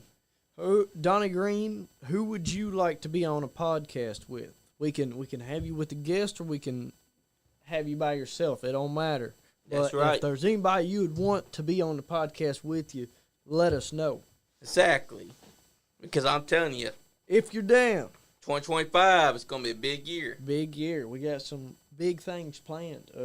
We're in the works right now on booking a really big band in Lexington. And they want to come onto your show, Bmoney. They won't come onto the show. They're welcome. He said next week, whoever. Next week? You down for next week? Next Thursday. Next Thursday. Hell yeah. Oh, look at that. About time you come out. Look at this guy, Braxton Hunley. It's How's Tuffy it Jr. going, brother? Tuffy Jr. This is the first podcast Bmoney has been on for 2025. Yep. With all the stupid shit that we've been dealing with the snow and the fucking weather, man. I ain't got to get in here. It's been rough, but we're back. Episode 7. He said they's good with that, Bmoney. So we'll have 2 shows next week. We'll have Chris Blade Wednesday, and then Donnie Green for Bmoney Straight Shooting episode 8. Yeah. Because Braxton Hunley, we was talking with Bobby Green earlier, and he was asking me about my debut. But I want to know where you're at. Exactly. Where you at, Tuffy Jr.? Where you at in this training? Where is the debut sooner? Is it going to be later? You know what? I'm thinking that when Tuffy Jr. does into the Kentucky wrestling scene, I don't think that they're ready. Because they're not just going to be getting old school. You felt his chop, right? Exactly. I don't think they're ready to feel that chop. I think that a bunch of them are going to be crying when they get chopped by him that first time. Who was the worst? What was the best? What was the best chop out of? Did you take 3? Yeah, I took 3. Who was the third one? Tuffy. Yeah, Tuffy was the third one. I'd have to say that Tuffy and Tuffy Jr. are on par with their chops. On par with the chops? Yep. More brutal than Austin Diamond's Now, chop. here's another thing. Tuffy said he never remembered giving Sean a chop the first time. That's true. So maybe we got to have Tuffy give Sean a chop next time. I'm not taking a fucking chop. I'm just going to go on record. Brother. I'm going on record and say I ain't taking no chop. I bet that your chest can handle it. Hell no. Hell no. With your muscle memory, I bet your chest can handle a chop. I'll catch it with my fucking pecs, dude. I'll catch your fucking, rip your fucking pinky off. Trust me. Goddamn. Hey, trust me, a chop shows what a man you are if you can handle it. Well, there's a difference. So when you're in the ring, Donnie Green said, "Fuck some chops." That's what I'm saying. Fuck him chops. Who created them? So that's like who created. I'll tell you who created them. A lot of wrestlers, including Ric Flair, and his old knife edge chop. Yeah. And now there's overhead chops, and there's other versions of the chop. Hell, there's also Tuffy's double hand chop. Yeah. Oh, double hand chop. That'd be fucking. Oh, who you think? Big Show has a pretty bad one. Yeah, Big Show's. Donnie, what's the worst chop you ever received? Tuffy Jr. said there was someone that is supposed to be there when I come back because they are supposed to get one from me. There's someone that is supposed to be there when I come back because they are supposed to get one from me. Come back on the podcast? What do you mean? Will it be his brother or does he mean Sean again? Maybe Sean will get another handprint, which he's still dealing with, by the way, because it's still scabs. He got some sensitive skin, brother. Damn, still scabs? I didn't realize it. He got sensitive skin. He needs to get with Diddy then. He needs to get with Diddy. Yeah, he needs that baby oil Diddy, for sure. Diddy will moisturize Sean Jones. For sure, because if he's still dealing with a handprint that's scabbed over, his skin must be very, very sensitive. Yeah. But that was a hell of a night, too. I still consider that the best night of 2024. Because it was live. And it was the first. Was it the first? All right. Donnie answered my question. Steve Marino chopped me once and busted my chest open. First chop of the match. Oh damn! Gosh. That's like when they asked Gunther, because they asked Gunther who was the hardest chop that he's ever gotten from. You know who he answered about? Who?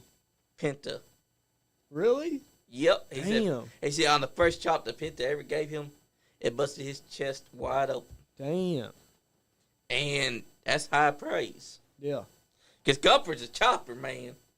Oh yeah, for sure. I would have liked to have seen Tuffy and Gunther go chop for chop. Go chop for chop. Because like they say, Tuffy was the man that gave the chops.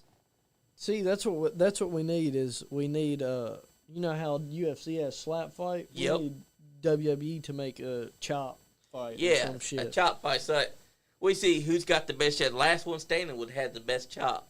Can you imagine if Andre did it? Oh my God, Andre with the big hands. Dude. No, baby!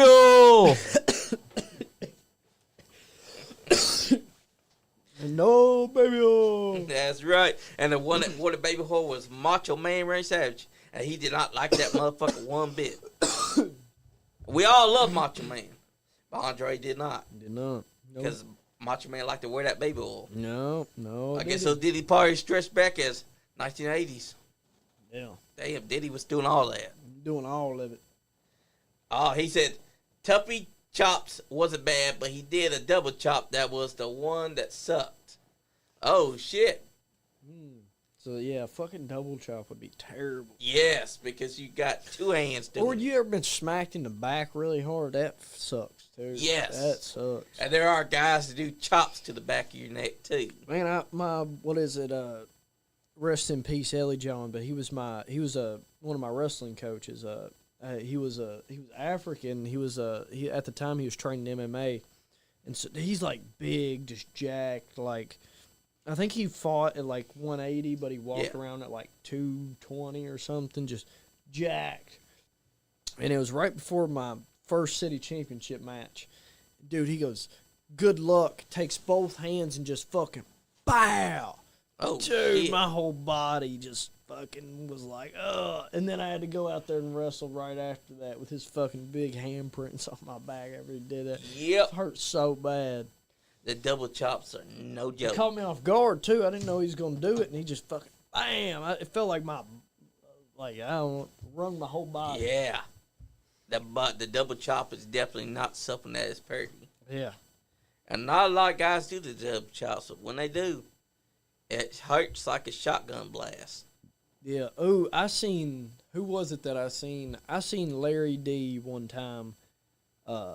Dude, he chopped Bishop Blake, and shout out Bishop Blake. That's right. He had the sell of the year. It was the greatest sold chop I've ever seen. Or Larry fucking killed him and broke his chest into a million pieces. Because, golly. Exactly, because Larry D's got chopped. He got them hands. Boy. Another one that could chop good, Cash Flow. Oh, yeah. Shout out to him because he was part of Tulsa King Season 2 as Bigfoot. I seen that, yeah. And he has a mean chop. He also has a mean double chop. We got to get Sean. Next time you go to OVW, get chopped by Cash Flow. Yeah, because we got to find out, did Tuffy Jr. chop harder or did Cash Flow chop harder? Yeah. We need to rank it. We need to start ranking the chops. We need more and more chops. Brian Beach chopped him once in the back, but he paid for that. That's right. Did he? Did you give him a receipt? I want to know about this receipt. Yeah, because he's going to need a receipt for doing that chop to the back. Because those suck.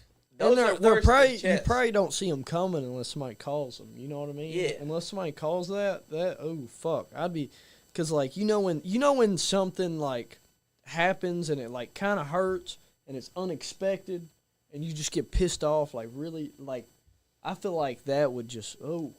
You know what I mean? Oh, he wants to be on with Cash Flow. If we can get him on, we will, Tuppy Jr. Because Cash Flow is definitely one of those guys that they say has a tough chop. Mine ain't. He said, let's find out. Get us both on there. Chop for chop. That's right. Man, that'd be insane. That would be insane. I feel like Cash Flow's hand would be. Oh, look at that. He said, yeah, it was a no-sell return. Nice. Because those back chops suck compared to a chest chop. Especially if they don't call it. Yeah. And they just chop you to the back. Did he call it or just fucking straight up? Bam. Because there are people that will do that. The back chop without calling it. You don't get time to know that's coming. Yeah, and those suck worse than a chest chop. Because your back ain't as like this one. Your back fucking has the worst placement to have. You got your spinal cord. That gets broken from a chop. You're fucked. Yeah. Or if you get bruised up back there, you're going to have to wait for weeks for it to heal up. Yeah, we had a lot of good podcasts with Donna Green this year too. Yeah, we did. I think not the first one we did, but the first one I was back on, I think 2024 was it was me, him, and Chance and y'all, and we was doing Money in, I think was it Money in the Bank or WrestleMania prediction? Yep, I think it was WrestleMania prediction actually. Yep. Yeah, and that was a really good podcast. And after that is when I started being a regular. I'll even trade with Victor Bruiser. I'll take him off from the best. Hell no. Teaches me how to deliver and make my chops. That's right, Tuffy Jr. He said Victor Bruiser. No. Hey, Victor Bruiser is good at chopping. He's also a soft-spoken man because when he came inside here, when we had him on the show, at first he was, what to think, because he was soft-spoken. But then as the show started, he opened up quickly. I think he could. I think if Victor Bruiser.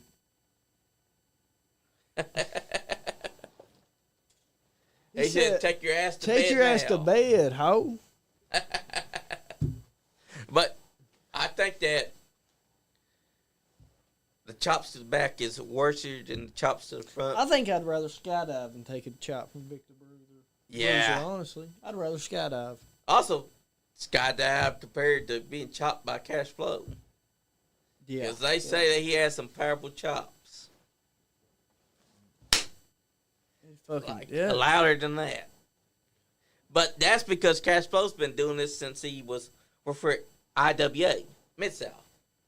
He didn't always start out as Cash Flow that we know now. He got to start in the IWA Mid-South, which, as you know, also featured death matches and all that, before finally making his way to OVW. And he's only gotten better with age. Yeah. That's saying something. Good chopper, good promorist. He's also held the LBW World Championship several times now, which is definitely a must. I think that if anyone wants to get into the wrestling business, man, we had Bobby on here earlier. Oh wait, who your favorite wrestler is? His is the Undertaker. Rome. Mine is the Undertaker and Gold Dust. Mine, it'd probably be number one's Cody, Sean, Good choice. Cody, Sean, and Austin. Good choices. My top three. Top three. Exactly. And Cody's just gotten better with age too. Yeah. Because I remember when he first came to wrestling, he wasn't wearing no boots. Well, he wore boots, but he wasn't wearing no knee pads or elbow pads. Now look at him. He don't have to wear no knee pads now. He's wearing pants. He tights. was in what was he? He used to just be mid-carder. Yeah. Look at him now. It's crazy. And I was a fan of him when he was a mid-carder. I think he's the reason. I started to like him because he was Dusty Rhodes' son, and he was in Legacy. And then my cousin loved Randy Orton, and so I was like, well, I like Cody Rhodes now. That's my guy. Yeah. And ever since about 2009. And you know what? 2019, when he was in AEW, he's the reason why AEW was so good. Yeah. Because that first match it had he structure. had with Dustin, or the only match, but yeah, that match was great. Exactly. And when he was there, AEW made sense. It didn't have no bullshit. But then 2022, he left, joins WWE. Guess what happens to AEW? Bullshit! Donnie 24/7. Green, who's your favorite wrestler? I've never asked him that. Yeah, Donnie Green. Who is your I think I've favorite asked him wrestler? his inspirations, but I've never asked him who his favorite wrestlers are. Because there's been a hell of a lot of great wrestlers that's come and gone. From the 70s, the 60s, the 50s, the 40s. I mean, when wrestling first started, it started out as a legit thing. Yeah, You had the carnival guys. You know, that's where it started.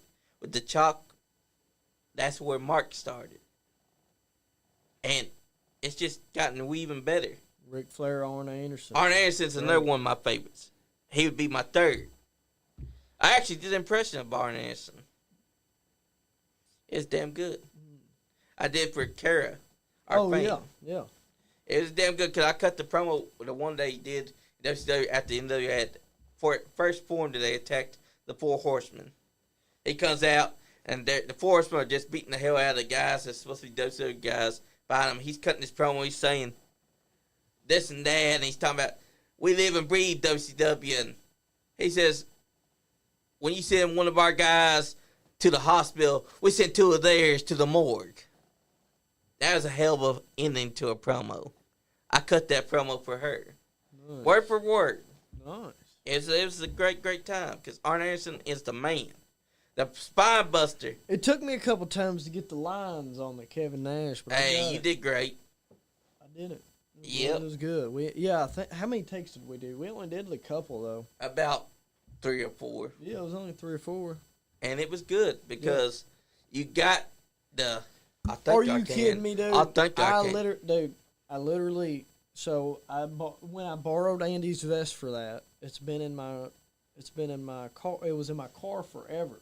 Well, I sold my car and I took everything out, and dude, I put this jacket on my couch. It's out the way of my house, so I wouldn't forget it. You know what I did? Yeah. I forgot it.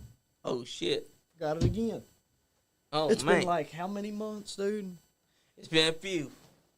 Because it's Andy's biker jacket from where he was a biker. For a motorcycle club. He was in Hell's Angels. Yep. Is he secretly a Hell's Angel? That was his truth. Oh, yeah. He used to kill people. Oh, here we go. Let's see. Your mom wanted to burn my house down. That's a true story. That's a true story. Exactly. My mom said that she was going to burn Donnie's house down with him and his family in it. Exactly. Those are words quoted from my mom. Exactly. Because we'll have to hear that story next week when he comes on. When he comes on. In full detail. Because it's only so good when Donnie Green's the one telling it. Donnie Green is one of the best storytellers in the world.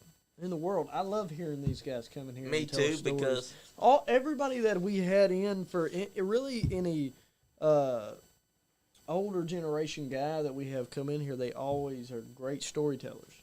exactly, because the best stories are off in the road travels. Not inside the ring. It's when they're together traveling the roads. Man, come to think of it, Donnie, I was thinking about that. I was thinking about how my mom... Good choices, Tony Tuffy Jr. Sorry for cutting you off. Bruno Sammartino. Hey, guess what? I'm distantly related to Bruno Sammartino. Really? Yep. Dude, you are Bruno. You're reincarnated. Yeah, that's right. And my family used When to did put he up the die? rings for him. What? What year did he die? He died, Pretty. I not think too about long. 5 years back is when Yeah. he died. See, and when were you born? 1989. You could be I don't know. Could be reincarnated. He wasn't dead back then, but who That's knows? right. Time traveling, I don't know, Johnny. Exactly. You're super I mean, it can happen. I'm the podcast god. You're the podcast god. I can make things happen that no one ever sees coming. But yeah. Oh, yeah. Back to what I was saying. I don't understand how you're still friends with my dad after. It sounds like he put you through a lot of shit. So first, my mom tells you he's gonna burn down your house. He breaks your leg, man. yeah, he broke his leg to stop Donnie Green from having the title. Like Donnie Green said, we had this agreement, and he broke my leg to make sure that. Man, that was like a mafia move almost. He was basically taking Donnie Green out of the equation so he could hold the title for long. Hold the title for longer. That's exactly what happened because Bear's like, I ain't letting this son of a bitch have no title reign. I'm gonna hold this title and break your record. And look at that. Dad, in the winter, he just does fine. But Donnie in this cold weather, I bet his leg starts to feel that I pain bet so from too. so long ago, because once you break something, it's never the same. So I bet so that's another thing. He gave him lifelong trouble. Exactly. Lifelong trauma. Damn. All because he wanted to break a record. Win business. He saw Donnie Green was gonna be champion. He's like, I ain't having that happen. I'm gonna hold this title for longer. So Donnie, your leg's gotta go. He broke it. It's on purpose. Of course, to him, he says that was an accident. But with Bear, you can't trust his word. Yeah. Because Bear's usually hibernating at this time. I ain't heard nothing from him because he's sleeping. He's getting ready for the summertime. That's why he's sleeping. He's got his fur all tucked in. He's got his beard all trimmed up. Head shiny. He's waiting for that next big break. Just so he can remind Donnie Green that he broke his leg. Yeah. And then lied and say that it was an accident. Yeah. That's uncalled for. Exactly. Let's see. Facts are facts. That's right, Donnie Green. Facts are facts. He did break your leg. Did that story sound accurate? Which story? Donnie Green, if you want to, you can call in. That's right. We only got, that motherfucker, dude, That's right, Donnie Green. Hey, I can guarantee you right now, he is asleep he's either asleep or he's cuddling them little kittens. He's cuddling them little kittens, Oh, my man. God. I could just imagine. Licking their heads, kissing them. I could just imagine this guy that's supposed to be this giant of a man that does the hibernator sleeping with kitties that are cute and cuddly and just kissing their head. Oh, dude, these kitties so good. Hibernation. Hibernate, dude. Yeah, he's in hibernation mode now. He's. I think it's good though that he's in hibernation mode. That's right. It'll recharge his batteries. Well, he's yeah. He's Then again, he is old as fuck. His birthday is actually tomorrow. Oh. Hold on, wait, what's today? Today No, is. his birthday is. In 2 days. 2 days. Ah. January Happy early birthday, Sleeping Bear. It's January 18th, right? Am I Yep. wrong, Donnie? Donnie might know. Oh, my God. You don't know your dad's birthday? I'm pretty sure it's the 18th. Is it the 18th? I'll tell you. Please tell me it's the tell you. 18th. He might put the screws to bear soon. He might put boots to my ass. He wanted to be the longest reigning champion of all time and didn't want to drop the title. That's true. He thinks That's true. He thought he was Hulk Hogan back then. Yeah. Or something. He thought they was going to break a record and be the longest reigning NWA champion. And when he heard that Donnie Green was going to be champion, he's like, nope, that don't work for me, brother. And he broke his leg on purpose so he could retain the title and keep it. Man, and they're supposed to be best friends. Donnie Green, I want to know what you and Redrick think of Raw coming to Netflix. Have y'all been watching?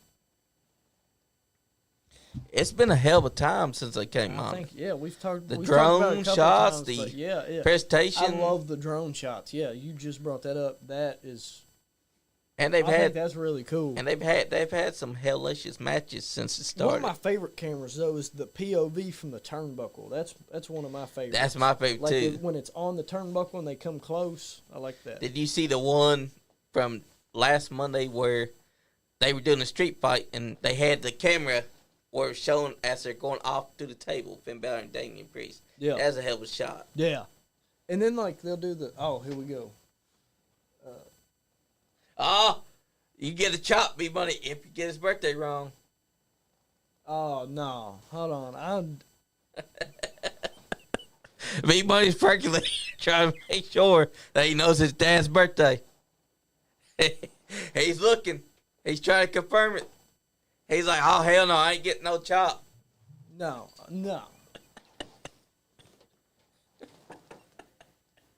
He's calling him. Chelsea.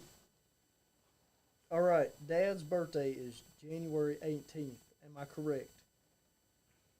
I'm correct. Hold on. Say that. Ray the Bear Steele's birthday is January 18th. Is that correct? Boom. Hey, you're safe from a chop. Yeah, I was going to have to take a chop if I got his birthday wrong. Because I was pretty sure. He said those. I was pretty sure his birthday was January 18th. But you are throwing him something tomorrow. I don't know if that's supposed to be. Hell yeah, Donnie Green, it has been. Does he know about it? Okay. I was just, all right. Well, I'll let you off here. All right. You got lucky, B. You got lucky. You remembered. Yep. I think Tuppy Jr. was rubbing his head scared like, I'm going to chop this man. I remember, yeah. Hey, he's geared up for it. He's like, I'm going to chop you. But you found out the answer and you're like, well, actually, he said no cheating. What'd you think about? Yeah, I didn't cheat. You seen me? Did I look at anything? Was I No, looking at a phone? not Johnny really. was here. Exactly, you wasn't. I'm You didn't safe. call nobody. I didn't hear nobody. There's no female voice on that.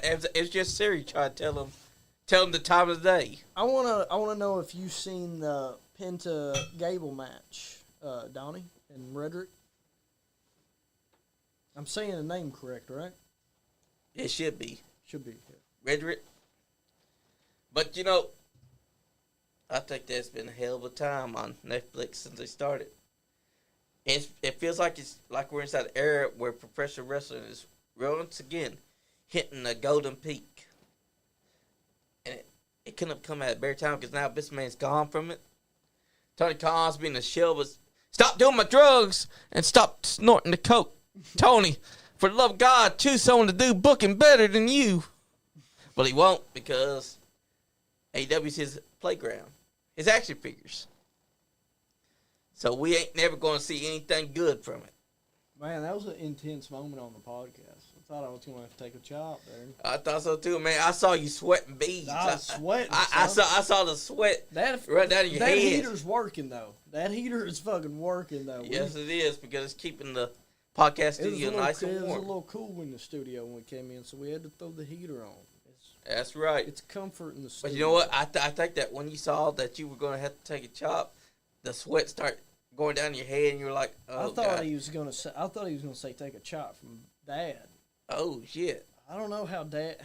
I don't know if he can. I don't know how he's kind of old and decrepit now. I don't know if his chops would be as good as back then. Hell yeah, it was Tuffy Jr. When he sold that Canadian Destroyer. Yeah, dude, he sold it like he died. I don't know how he sold that, but dude, it was beautiful. It was the best ever sale of the Canadian Destroyer by far. Exactly. It was so good. I don't know what the fuck he did. He like bounced his head, hit his head or something. Yeah, he did. He bounced his head and then he went limp. The Willie sell the effect. At first, I thought he was hurt. Because if you look, he does hit his head a little bit. Yeah. But my favorite part about it is that people are talking shit about it, but what they don't understand is that Chad Gable didn't kick out immediately. Yeah, Chad Gable didn't get back up immediately. What he did was he only kicked out by a slim chance because Penta, who was exhausted, took his time to cover him. 1, 2, kick out. He didn't kick out 100 times to get up. A thing I seen though, I don't know, but I thought they banned the slap in the leg for the super kick, but I thought I seen Penta do it. Yeah, that was Vince Man that banned that. Yeah. Vince Man don't know shit. So I guess it's unbanned now. The thigh slap is a staple of wrestling. Damn it, you can't ban it.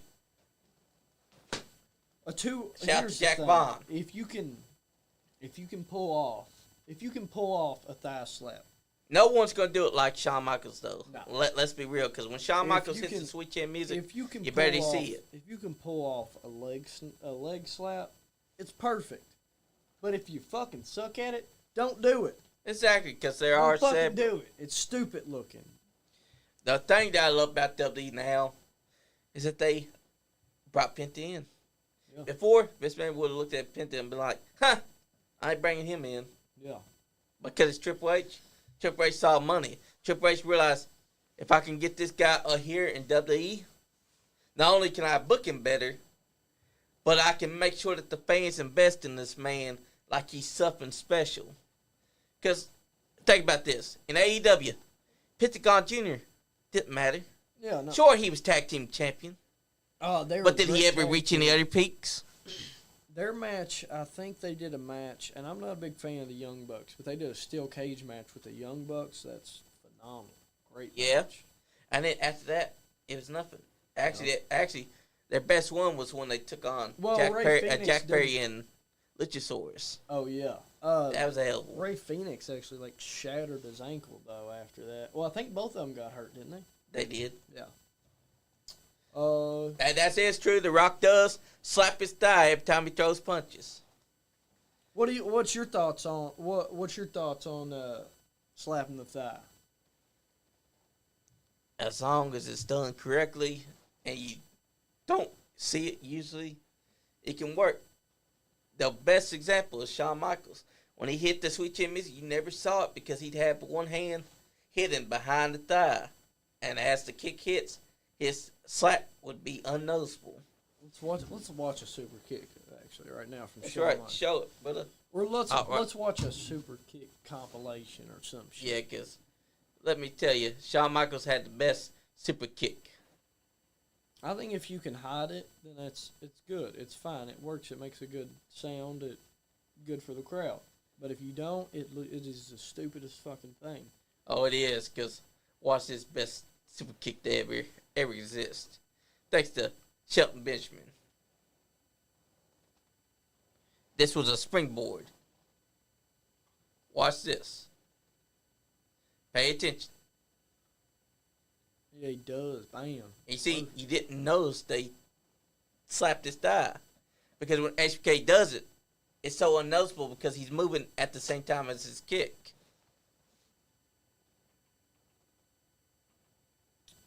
Right there was the very first super kick, sweet chin music ever hit. Oh, wait. That's inside this video.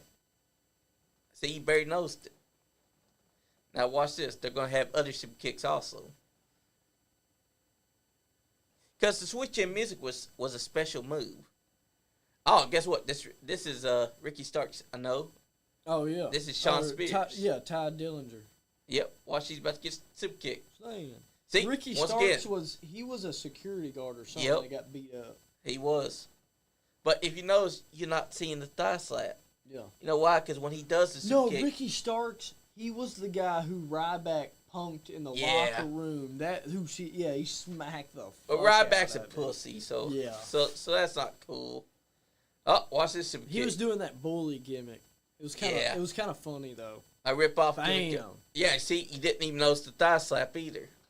Because when he does the sweet chin music, he waits before he hits the thigh.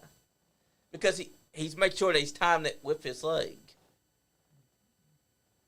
And he also did it with the same leg every time. Every time he did his turn, same kick. Actually, there was no thigh slap there. No, and there was. Oh, there was, yeah. He does it not like a little bit more obvious, but not like you still like you think he just kind of like you don't think he does it for sound. Yeah, you know watch what I mean? this. Look, he kind of just looks like he's throwing his hand. You know, he's not really. Yeah, watch this. Let's see if we can pause it. He lost his smile. He lost his smile. Bam! Gosh, he clocked him with that one. It's hard to pause it at the same instant. I wonder if he connected with his chin. Let's see. Oh, too right quick. there. It's way too quick. Well, Johnny, we've been on here for Yep. almost 2 hours. Yep. Yeah. 1 minute away. Well, guys, 2024 was a great year. Great learning year. it sure was. I feel like we developed a team like the Avengers, man. We have, man. That's how we feel now. It's been slow recently. Sorry, we ain't been That's in only here that's as only much. because of the snow and all that. Snow and all that. But next week is when we're gonna have some good shows. We're gonna have next Chris week, Blade Wednesday. Donnie Green is in for next week. Yep, Thursday. Next Thursday. That'll be Bmoney Straight Shooting number Straight 8. Shoot number 8. Season 1. Who knows? Ray the Bear might show up. Yeah, he'll just try to break Donnie Green's leg again. Yeah. Everyone knows that. That's what Bears always secretly try to do. 2024 was great. Again, thanks to everybody that came to the podcast. Thank you to all the viewers that watched the show. Couldn't do this without any of you. Exactly. So, thank you. And I'm going to let my co-host, Johnny Lee, take us out. Guys, I just want to say thank you to everyone that's been commenting, everyone that's been watching, everyone that has been watching our journey since we begun, since 2022 when we started to pick up steam and heat, and we finally did something right. I just want to say thank you to all the fans that we've earned along the way. And if you're not having fun, you ain't getting none. Damn, Skippy. Yeet, yeet. Nice Guy Andy podcast.